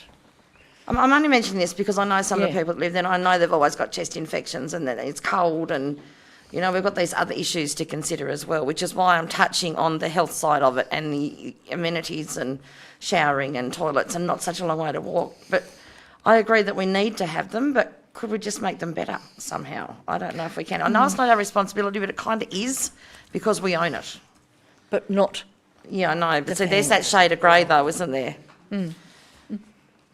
So do we have any responsibility to the operation of the business? No. No. So I'm circling back again because I'm still concerned, probably more on the governance, if I use Mark Jessup, Councillor Jessup's term, is that this is not the only caravan park in the Huon Valley, and we're providing financial assistance. Is it setting an expectation to Huonville and Dover and Franklin or wherever there's caravan parks operating that we're going to remove their waste as well? I'm just concerned around what's the recommendation like that for? So it's basically council has the lease of the land. Council went out for an expression of interest previously and got no takers. The consideration was the post-COVID point where there were some further lease relief provided, as well as addition of costs. The alternative, so the current operator has stated the terms that they wish to continue in the caravan park, and that's what's been proposed to council. If council wishes not to proceed with those terms, we can go back to the lessee of the caravan park and see if they wish to continue. You may find yourself in a situation where they're not wishing to continue, that would leave either council having to make provision for running a caravan park, noting its competitive neutrality requirements, or closing it down.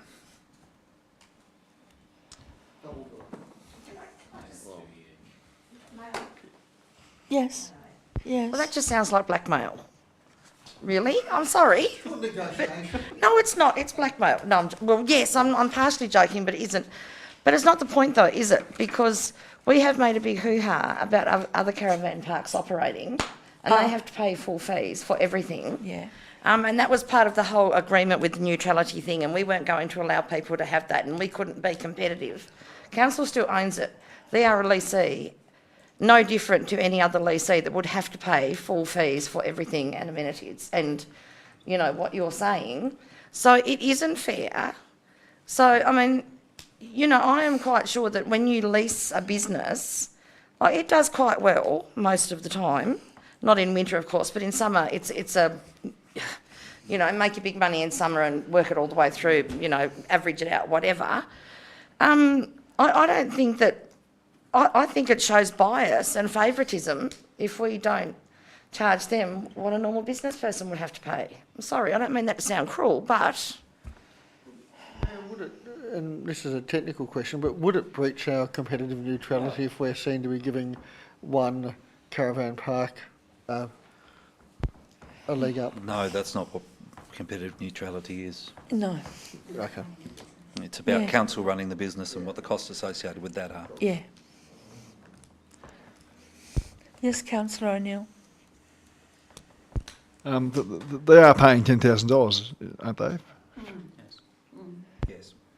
So they're paying money. Yeah, they are paying money, but they're picking up a fairly good deal with other things that other people don't pick up if they're leasing a business off somebody else, and I just don't think that's fair. Like, if you're earning an income from a business you're leasing, then council shouldn't be giving you favouritism. I didn't get favouritism and I had a business down the road. You don't get favouritism.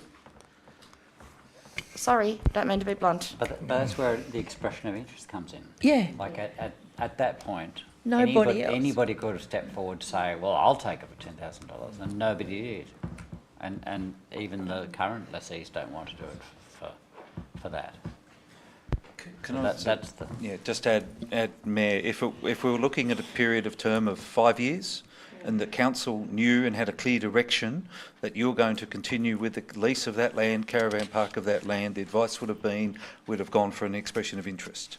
What we have is a circumstance where we have little under 2 years left of the lease. There is an operator there. There are consequences associated of not having an operator there. The recommendations based on the offer that the operator has made. If council wants to put a counter offer, then we'll have to be going back to the, and you're quite entitled to do that. I'm certainly not recommending you go either way. I've got the recommendation of what's been offered. We'll then need to go back to the operator and then come back to council. So you're going to have a period of uncertainty, but if that's the way you want to go with it. It's not necessarily that I want to go with it. I just think that as councillors we need to be fair across the board with everybody, and I get the expression of interest thing. But there's just been such a big hoo-ha about caravan parks, and I think we need to be very careful where we go, whether it's an expression of interest or not. You know, we're not allowing people to have caravans in their backyards long term or in paddocks long term, but we're allowing them to live in caravan parks long term that don't have very good amenities with tarps over them, and it just concerns me a little bit. You know, people, if you lived somewhere else like that, council would shut you down. You know, you would not be allowed to live like that. At the moment, with the lack of housing, there is people living in areas that you wouldn't normally. Yeah. So, I mean, I understand your empathy for that, and I do too.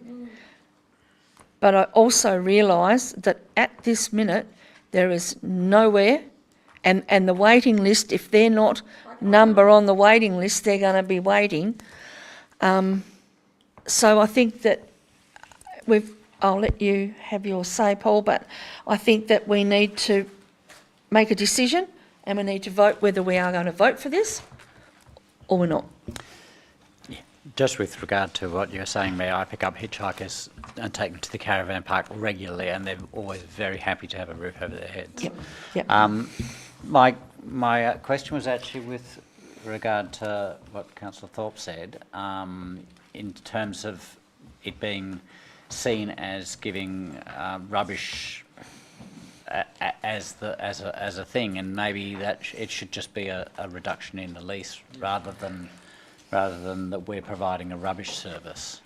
Just a suggestion, because otherwise, as Councillor Thorpe points out, what's wrong with the Huonville Caravan Park saying, well, we're struggling too and we want the rubbish taken away? Okay. I don't know. Does that make sense? Is that possible, just to make that a reduction in the lease? You can do that. It has the same outcome. That's right. Yep. Yeah, because that's what I'm concerned about, is setting an expectation that we will, if a business is not financially viable, council will come in and save the day with these types of which I think is a dangerous thing to be doing, because it does set an expectation, regardless if they lease land from us or not. We're not the operator of the business. But I think the concerning thing is that there's no evidence of the need for that financial assistance in the report, and that's why I mentioned the hardship policy at the start, because the hardship policy requires that. So I would actually support Paul's suggestion of a rate reduction, but a lease reduction. But can that hardship policy process apply to a lease reduction as well? And is that where we direct them? Through you, Mayor, if it comes through a hardship policy, it'll be coming back to council. So you're making the decision and considering these matters as we speak. Yeah, that's right. But what I'm saying is that we don't have the evidence to support that this business is in financial need of a reduction in their lease at the moment, which concerns me. Thank you.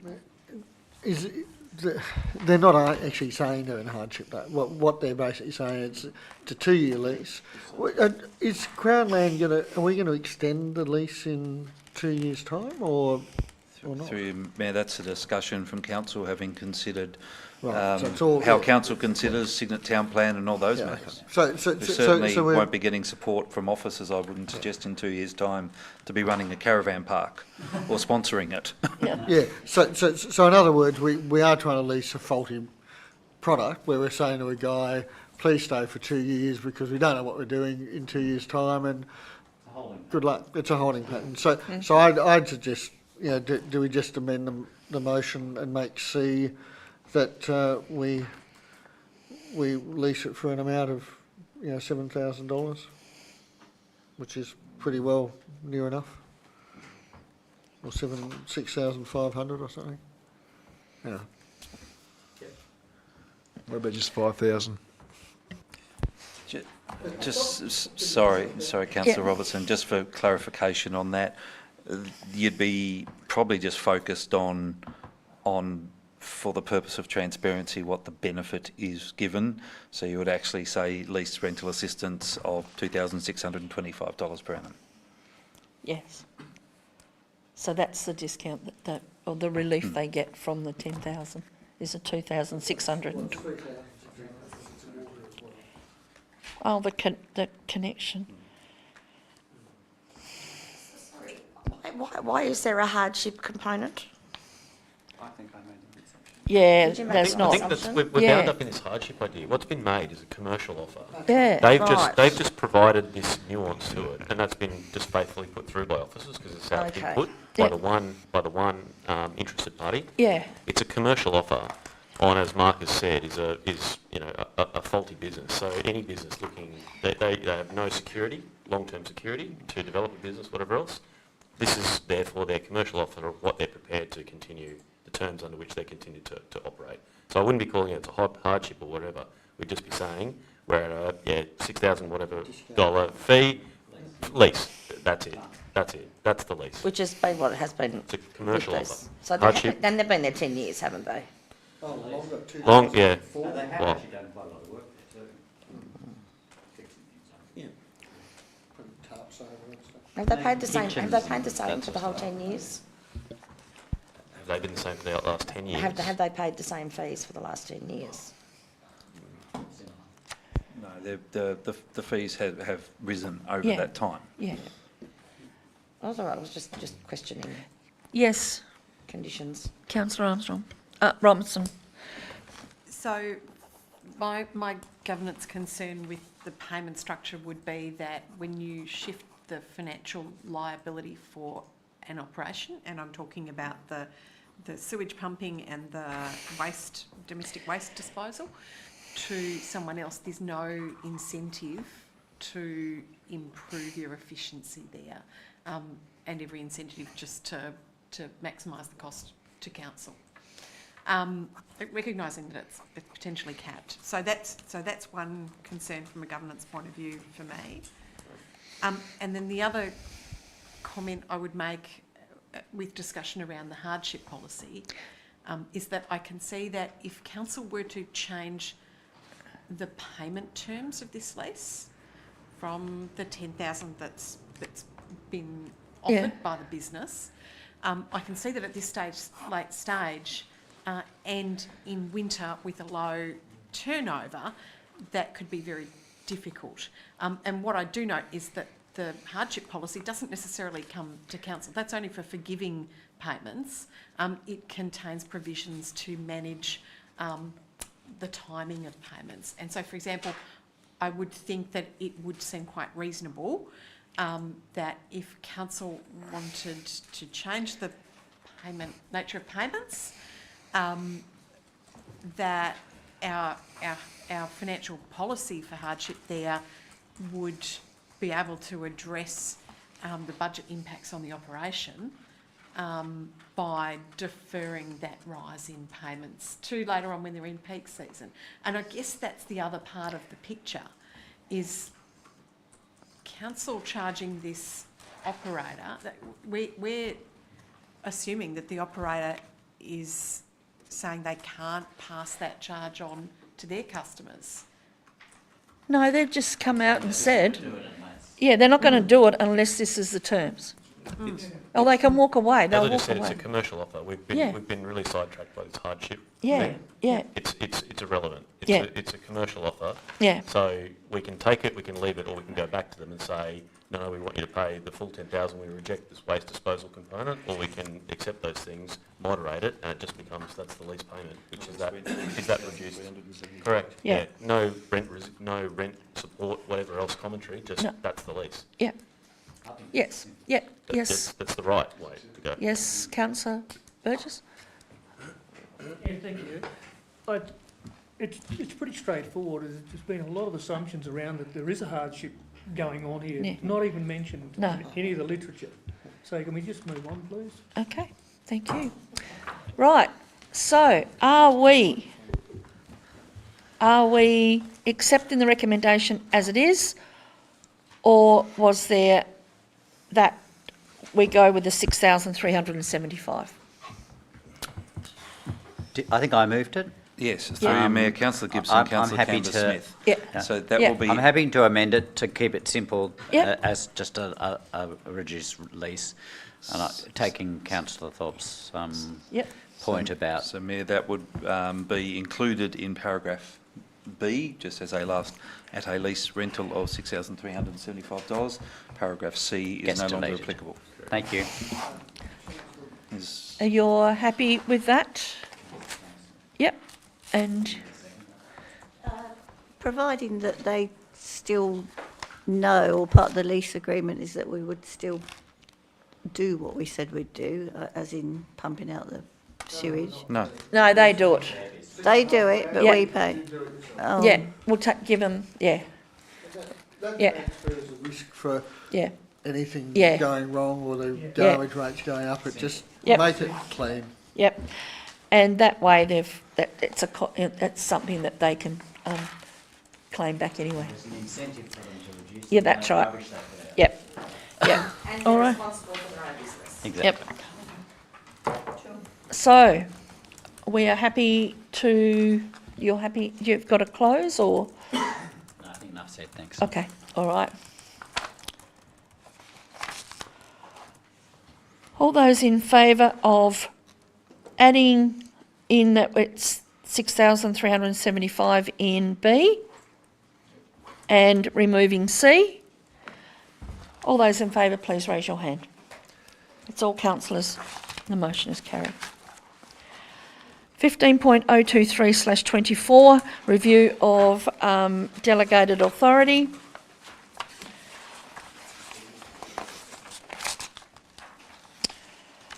I refer the councillors to the recommendation.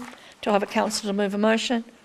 Councillor Jessup and a seconder. Councillor Gibson. Do you wish to speak to this? Jessup, Councillor Jessup. Thank you, Doyle. Yes, all right. Mayor, no, look, it is a necessary piece of paperwork. I'm just trying to find the document. I noticed, and I've probably missed this in the paper, but the delegation instrument refers to the general manager all the way through. I'm assuming that's to do with legislation and that's Reed correct. That as is the CEO. correct, yes. Yeah, okay. No, they all looked tediously uninteresting as delegation frameworks normally are. Do I have any other? Yes. And could I just clarify, just for the purpose of, we're not proposing any new delegations. This is this is taking across just to the new positions for the structure. So if councillors want to look at delegations, that's another matter. Okay. No other? All right. I don't want to close. Thank you, Mayor. Thank you. I put that recommendation. All those in favour, please raise your hand. That's all councillors. The motion is carried. Report number 16.014/24, the fine... Oh, yeah. Do you have a copy of it? Yep, I have a copy. No, that's all right, I've got it here. 15.024/24, Local Government Association of Tasmania, General Meeting Motions. I refer the councillors to the recommendation.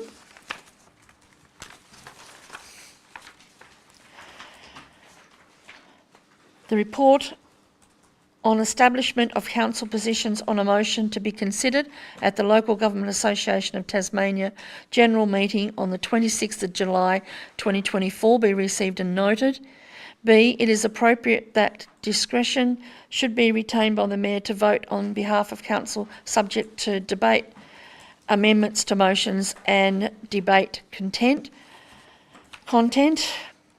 And C, the Mayor has discretion to vote on amendments to motions subject to general consistency with the policy position and subject to relevant matters of debate. Do I have a councillor to move? Yes, Councillor Canberra-Smith, and a seconder, Councillor O'Neill. Do you wish to speak to that, Councillor? I think this is an excellent motion, and it's something that came up a lot last year when we had a 12% increase. A lot of people, contacted me about the pensioner rebate, saying, "Oh, I've been turned down," and it turned out that they received their healthcare card or wherever it may be, in August or September, and of course they didn't get the pro rata payment for the. So I think this would sort out that loophole. Yep. Any other? And the motion is to support, as you can see there. So, no. Do you wish to close? No. Okay. All those in favour, please raise your hand. That's all councillors, and the motion is carried. Thank you. Report number 16.014/24, Financial Report, May 2024. I refer the councillors to the recommendation of this report. Do I have a councillor to move the motion? Councillor Jessup, and a seconder? Councillor Thorpe? Councillor Jessup, do you wish to speak to this motion? Look, just very briefly, Mayor, I note the quite surprising turnaround, Yep. obviously due to our Director of Finance over there. So we're actually $1 million in favour of where we thought we were starting, which is great. I only had one question, and that's to do with we got some 466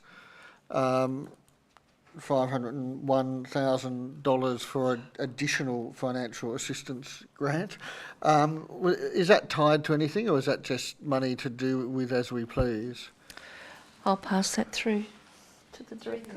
No, it's not tied to anything, so we've been able to utilise that money. The other thing I will say is that it is majoritively due to the Manager Finance, so credit where credit is due. I've come in late on this, so I don't want to be taking any of her accolades. Hear, hear.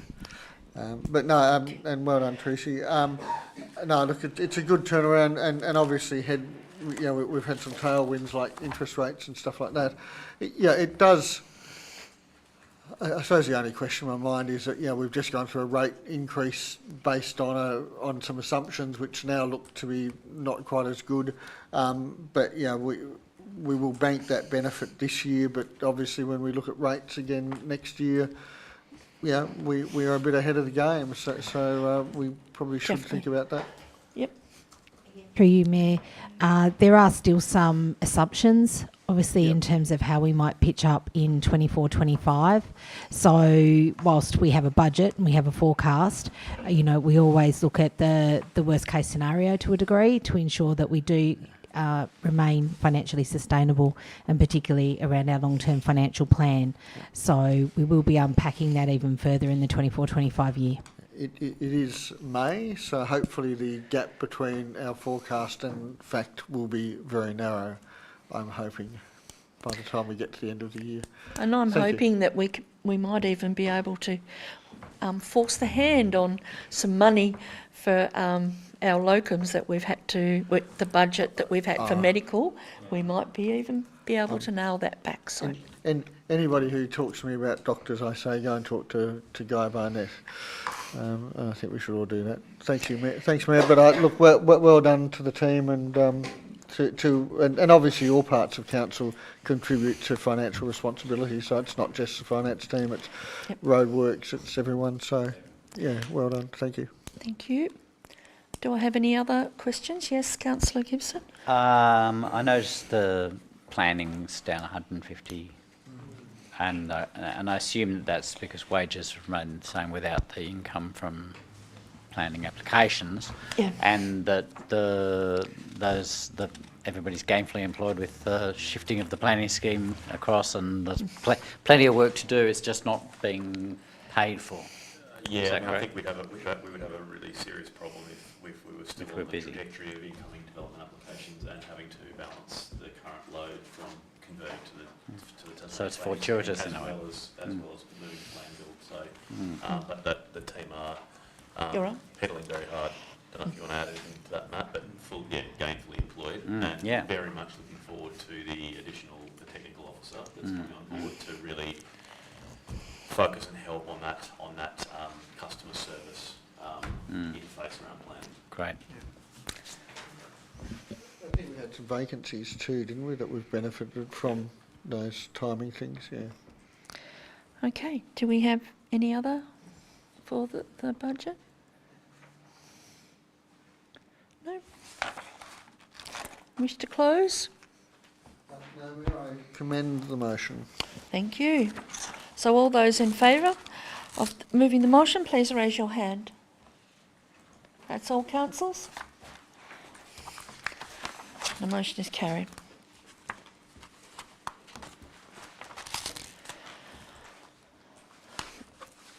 report number 17.00425, speed reduction, Mary Street Signet. I refer the councillors to the recommendation of this report. Do I have someone to move the motion? Councillor Gibson, and a seconder? Councillor Burgess. Wish to speak to this, Councillor Gibson? Yeah, look, it's pretty hard to do much more than 40 kilometres an hour in Signet Main Street unless it's late at night, and so I think this is the right way to head. Yes, that was one of the nice ones to hear when the money, was there for this. So, yes, Councillor O'Neill. Yeah, I've got a few questions. Wombat Crossing is sort of is in the mix, which is a big speed up. More than in the mix, we've got the funding to do it. So the team are planning on delivery of that. So would that be better than a zebra crossing where you have a speed hump? I thought speed humps are sort of out of bounds now, and we've taken a lot of speed humps out. Microphone. So we've taken a lot of speed humps out, and I've sort of noticed that Kingborough have just done a redevelopment of their main street and put in, this pedestrian crossing still in there, and I don't think they are wombats. So I just question, is that the best way to go? Also, I know I'm probably going to be out of favour here, but as a society, I think we're trying to make risk non-exist anymore, and I think the current speed limit of 50 k's is a maximum limit. That's all it is. It's just the maximum speed, which I think is quite suitable. I drove through there at 6:30 in the morning. It's quite a suitable speed then, and I think we should be making drivers more accountable to the conditions. And something when the folk festival is on, you need to be 20 or below. Exactly. And when it's a busy day, 30. So I just think, as a society, we can't recognise risk anymore. And I think pedestrians tend to walk out anywhere at any time because they think a car's going slow. So I realise I'm probably not going to change anything, but that's my view on life. And I suppose as a parent, I'll let my kids climb trees. Because I think you've got to recognise risk to be safe, not safe from it, but you're safe. I think as a society nowadays, we can't see risk anymore, and it'll kill us because we can't see it. So that's my view. Thank you. Thank you for that. That was great. Yes, Councillor Burgess. I agree that the speed limit should come down to 40. What Dave said there, a lot of that's quite true. I only seem to be over there when the town's busy, and people over there seem to think that the whole street's a pedestrian crossing and they just walk out. So, yeah, you are limited below 40 most days on there anyway. Yeah. So might as well make it 40. All right, do I have any other? Yes, Councillor. Sorry, it's back to me again. I just have a general question about a wombat hump. Is that what it's called, a wombat crossing? Yep. This is going to sound really silly, but I'm not up to this. Is it because it's higher and you can see pedestrians crossing with the crowded cars on the street? Is that the idea of it? Because realistically, if the car's going to hit somebody, the bump's not going to stop them. No, I mean, seriously, is there a practicality to having a hump? It's not a barrier designed to stop a No, car. but why raise it? It's an slow. incentive to be slowing down. You can see it. Yep. So much like a speed bump, it's an incentive for a driver to slow down for their own well-being, and it also elevates that pedestrian so that they can be more visible. Okay, so, and it's not going to be where the old crossing was, is it? It's going to be further to the, not the south end, the Jordanville end, isn't it? It's not going to be outside the butcher shop? No. Because it looks close to think the... so. Yeah, it's opposite the hall, but the other pedestrian was sort of not on that side. I just wondered, because it's where where it juts out anyway. It's right outside Signet Town Hall is the intended spot, and where there's a bit of a flare in the road anyway. Yeah. I just wondered why there was going to be a hump and that was on the actual thing, because I'm a bit like Dave, like they used to be down Sandy Bay Beach, but they didn't really do much. People didn't really stop. Yeah, they're not. They slow a bit, but they're They're not a speed bump. They're not an aggressive bump. Unless you want it to be. Sure. I know. Yeah. Yeah. I know. Yeah, I know, but I just wondered if it was before the crossing or the crossing was on. I did look at the thing, but I wasn't really paying attention. Right outside Signatown. Yeah, but I actually did wonder if it was high, you could actually see before you got to the bump, the pedestrians. I thought there might have been a visual clue. That is part of it, is to elevate Yeah. pedestrians and get them more visible. Yes. Yeah, so I didn't actually realise that you had a location settled on the crossing. I personally would like it probably a bit more to the north of that, the old council chambers, in that probably the most pedestrian crossing roads and that sort of thing is up near the IGA and that area. But it wouldn't be fair to put it there either. But there's a very narrow no parking on one side near the news agency and Red Velvet Lounge, which is sort of right in the smack middle of Cygnet. So if you were going shopping either end, you could go up there to cross. And it's the narrowest point of the street as well because of the buildings there. There's no parking on one side. So I would have thought it would have been a better place for a crossing for elderly people to do their shopping.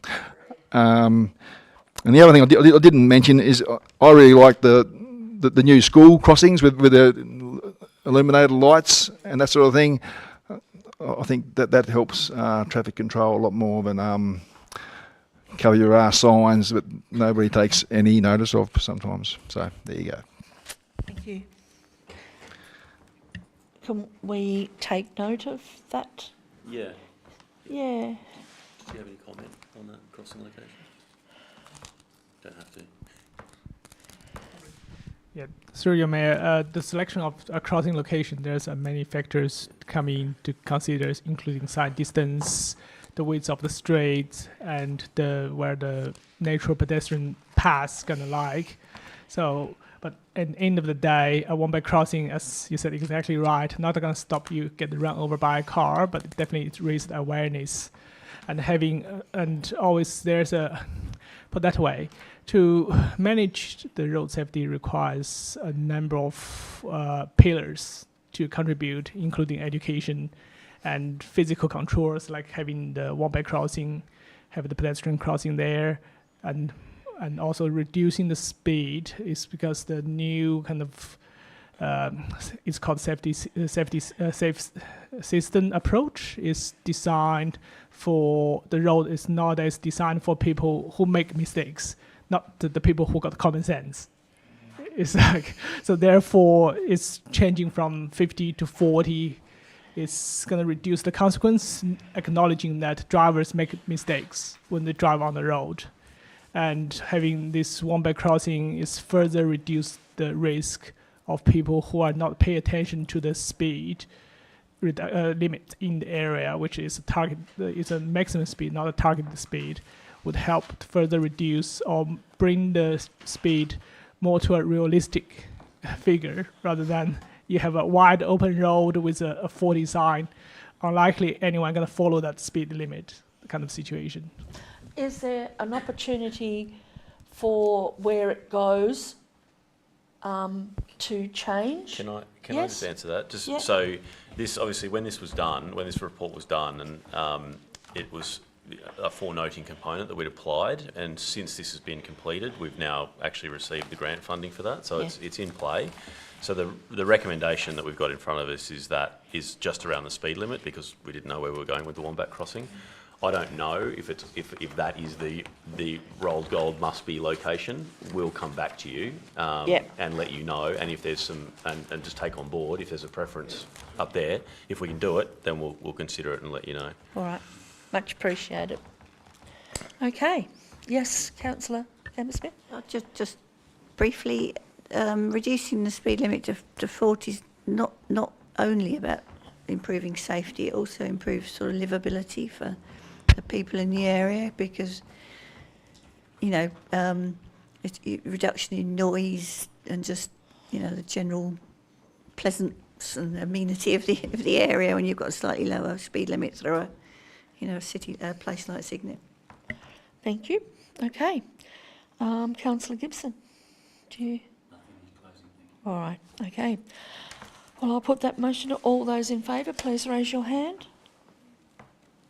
Okay, so that is, if you can keep your hands raised, please. That's Councillor Burgess, Jessup, Armstrong, Thorpe, Doyle, Gibson, Cambersmith and Robertson, and against or is Councillor O'Neill. Thank you.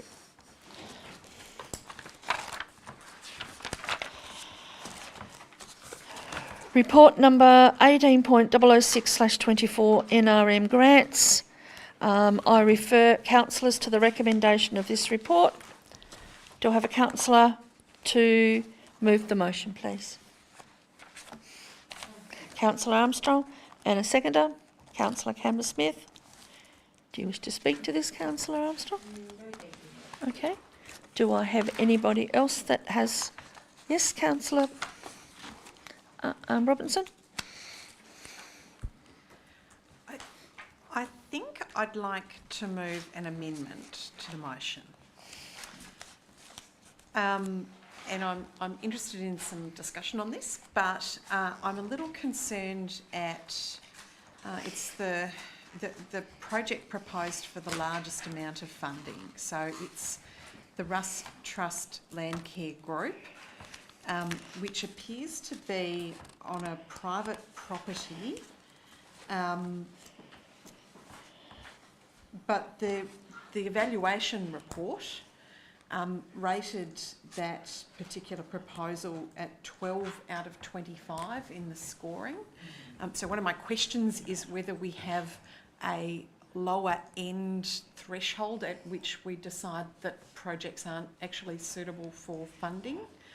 And one of those ratings in terms of value, so for to me that's translating the dollars to outcomes, was rated at 2 out of 5. When I look at that property, I don't see anything particularly ecologically special about it. It's a former plantation site. The plantation was in turn established on pasture.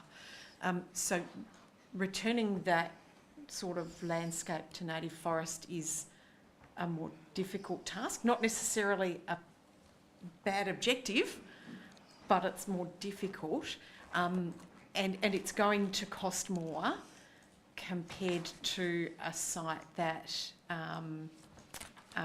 has been less intensively used in the past. And looking at values, if this site was on the other side of the Huon River where there's a band of dispersive soils and we were revegetating native forest for ongoing low disturbance use of that land, and that's a good outcome for the site itself, but it's also got good off-site outcomes in terms of reducing water turbidity. If the site had an eagle nest within visibility of 500 metres and we were improving the habitat security for that threatened species record, I'd be really supportive of that.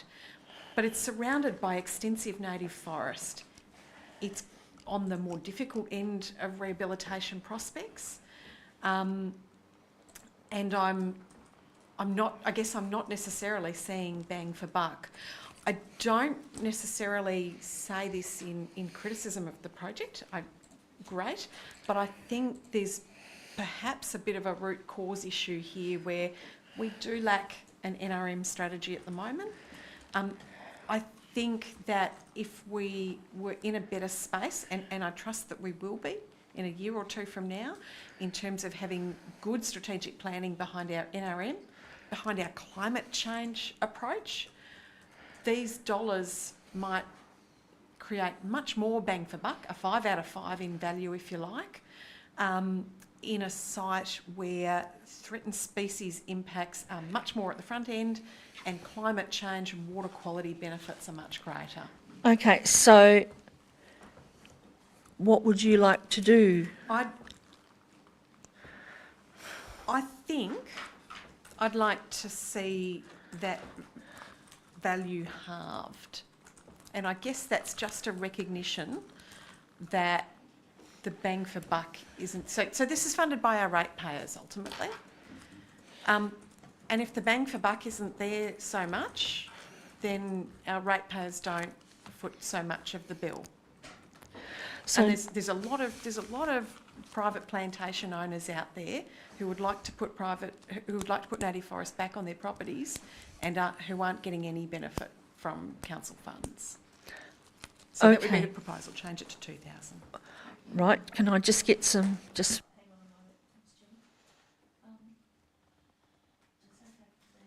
It can be done as an amendment or accepted by the mover and seconder. All right, so Councillor Armstrong and Councillor Campbell-Smith, have you got any problem with reducing that amount? Did I put my hand up for this one? Yes, you did. At the beginning. Oh, no, I did too. Sorry, I was reading while I lost Yeah. concentration for a second. Yeah. Sorry, what was the question? If we change the 4 to 2,000, I'm running out of caffeine. yeah. Are you happy with that, or do we have to go through it? I actually just had a question before we get to that. Can I ask a question before we get to that, or I have to change it first? No, you can. I can ask a question. So the property doesn't belong to. Am I allowed to say the name in the report? What's there? It says it's visible to a certain person, so I can say the name. The property. Hang on, let me put my spectacles on. Doesn't actually belong to Huon Bush Retreats. No. So what? Who owns? Who are we allowed to know who owns the property and what it's used for? There is actually a website there that I can... Oh, there you go. Because it's not very informative. I'm just gobsmacked, to be honest with you, that I've just found out that this is a private property. And Yeah, that me too, didn't seem that's to be why. mentioned anywhere in the report. That's why I'm asking the questions. Is it a... It is right. Yeah. It's private property. Is it? Yeah. Sorry, I Yeah. It says missed it's a private property, but I actually misread. I thought it was actually the Huon Bush Retreats. And I just put my glasses on and then read, note, private address. And I thought, oh. So I'm kind of with Mr. Councillor Robertson. It is a low score. And I just wonder what is unique about this property that warrants $4,000. So I'm not sure if anybody can answer me that Can I question. just pass through to the acting director, because he might explain what it is for? Yeah, Yes. I'll try to provide some clarity. It wasn't a clear-cut decision, I'm told, by the panel. There was a lot of debate, as I alluded to in some of the information I circulated prior to the council meeting. But the property does have a conservation covenant on it. It is not across the entire area. The intent of the Landcare Group is to basically is to revegetate that previous forested area. They've already been doing that for a number of years, and they have shown success in that area. Just to answer the question around the threshold, yes, the score was low. The panel looked at it and thought that by implementing conditions, those scores could be raised to address those uncertainties and some of the risk in that space. Hence the recommendation. But yes, it is private property, but again, there are protection measures there. It also borders other conservation areas. In terms of achieving some of the outcomes and goals that we do have in terms of climate and strategy, although yes, in outdated strategies and some of those can or will need to be done on private land. Notwithstanding, I hear the point, and I do think there's merit, in terms of what's being proposed. But I just wanted to provide some clarity on some of those points. Thank you. Yes, Councillor Campbell-Smith? I was just going to say that Landcare groups operate on all types of tenured land. We've just set one up at the top of Crabtree across about 10 or 12 titles, so that we can have to help us with our joint efforts to combat foxgloves on a sort of landscape. scale. So, you know, regardless of the tenure of a property, then, you know, the natural values are still of, you know, just as important as they are on Crown land or public land. I am familiar with this because I've driven through it a few times because we quite often do the Mount Misery walk. Yeah. And I mean, it looks a freaking mess at the moment, so it would be wonderful to have it sorted out, I'll be honest, and I commend their you know, efforts to revegetate that. But I do take the point that perhaps 4,000 is a lot, although I, you know, given the amount of trees we've planted, I know just how expensive tree guards and stakes are. They're absolutely freaking awful. But maybe there's, you know, a further safeguard we could write in, sort of a condition that we release $2,000 up front, and then we review and then release the other $2,000, showing a, you know, a reasonable amount of, you know, progress or something of that nature, just to, you know, safeguard out the ratepayers' money. Amy, Councillor Robinson, what do you, you know, like about looking at it as a staggered project, maybe, or? I think for me it's fundamentally about the value proposition. Yeah. And I, you know, I would love to have seen a really competitive grant application process where there were applications for $20,000 worth of grants. And that, I think, is the kind of lens we should be looking at these proposals through. That's where we want to be, and that's what we want to be delivering to our community. High quality sponsorship of restoration, rehabilitation, and environmental improvement works. Okay, all right. So to me, this, and the objective criteria, Yep. give it 12 out of 25 and 2 out of 5 for value. Yep. Don't. Yeah, press that. doesn't. Okay. Yes. But to be fair, it was an open process. So any of the land care groups, and I think there's quite a lot in the Huon Valley. There's like 16. I think there's more in the Huon Valley than just about anywhere else. Any of those people could have applied for this NRM grant at any stage. So Can I just add? There are 38 land care groups in the Huon Valley. Yeah. And we got 3 applications. So there's a strategic problem with this process, and that shouldn't be directed to any of these applicants. No. But we've also got a strategic responsibility. We've just last month been through the process of endorsing a 7% rate rise. We've got to be really smart with how we spend our dollars, and this project, I'm not opposed to spending dollars for private property improvements, but this one doesn't demonstrate the bang for buck. Yes, Councillor Thorpe. I agree with Amy, but unfortunately it's not where we are, so I think we just have to make a decision on what we got here today, but it's aspirations where we be, and maybe this is also a chance to put NRM grants into the review on grants. But my suggestion would be, on this particular project, the other two are fine, is that we approve the two that Russ trusts. There's recommendations the panel have made, which are quite good, which includes the itemised budget, the community benefit and engagement. So maybe the amendment actually is that the other two grants be accepted, and the panel can take the responsibility when the Russ Trust meets the recommendations that they've actually made through their assessment.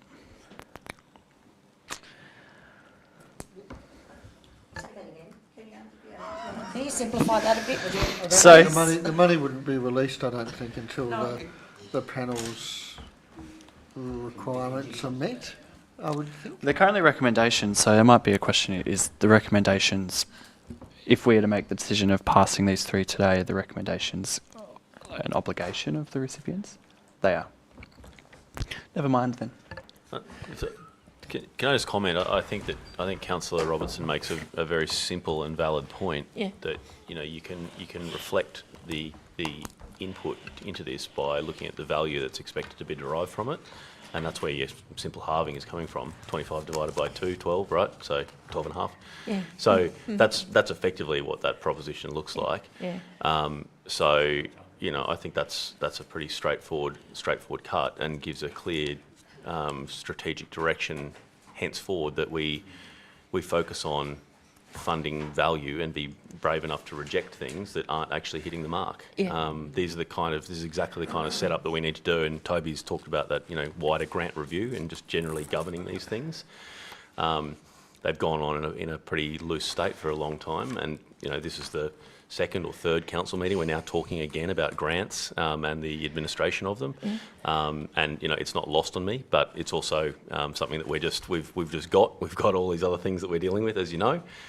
So we will get to it, but I do like what Councillor Robinson is suggesting is just to we just focus on value, we focus on those outcomes. Yes. Just a question. I mean, how did we invite?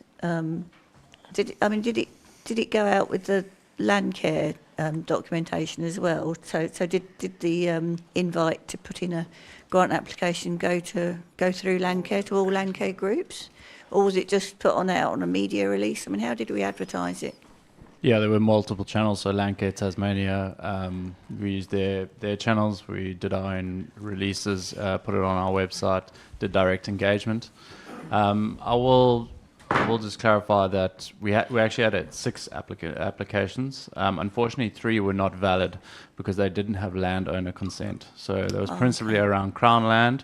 Getting landowner consent is quite difficult these days. That's something we also want to look at, how we can rather assist those groups, because they were good applications, but we just cannot approve something hasn't got that consent. So those didn't make it through, unfortunately. The other point I just want to clarify is that we provide a range of different means of support to these groups. That's technical, that's providing tools on loan. That's also providing plants now through our nursery. Yeah. So what we're seeing is we engaging these groups in different ways. Some of them don't necessarily need the cash injection. They rather need other assistance, which we provide them. So just wanted to clarify that. Yep.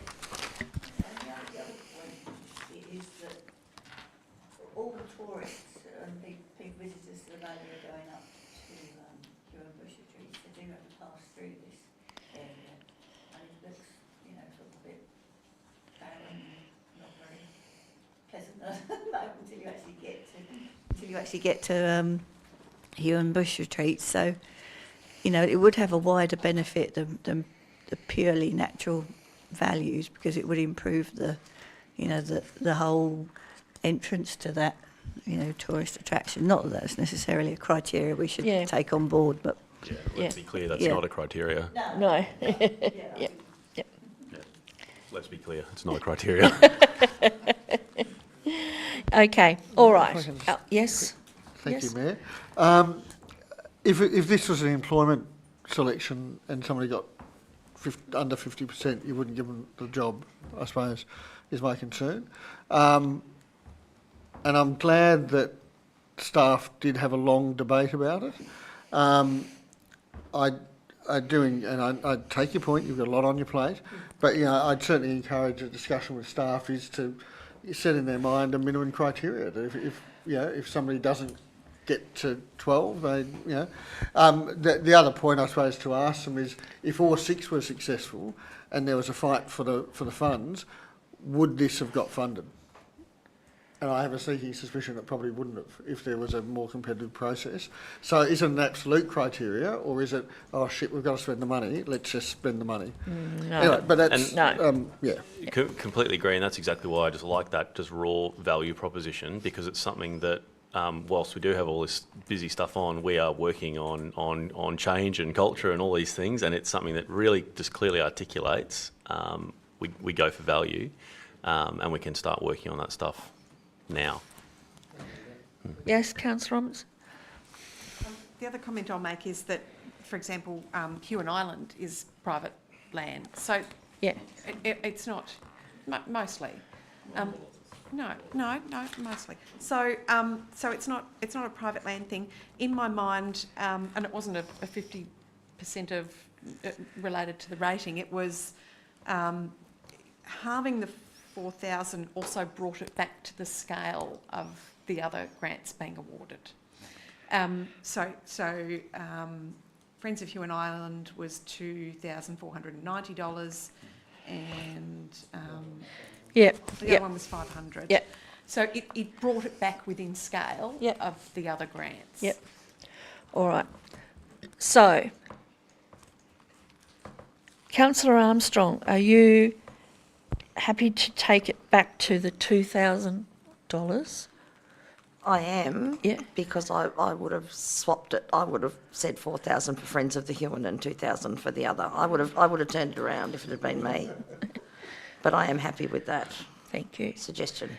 Councillor Campbell, are you happy with that? Okay. All right. So in the recommendation, the 4 is changed to 2.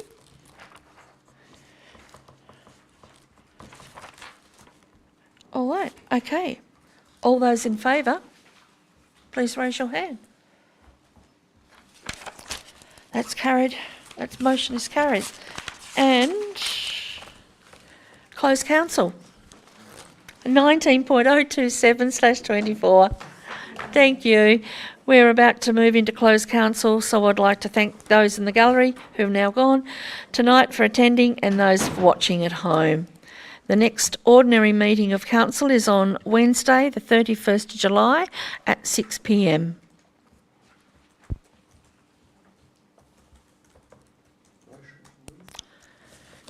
Yes, I was getting there.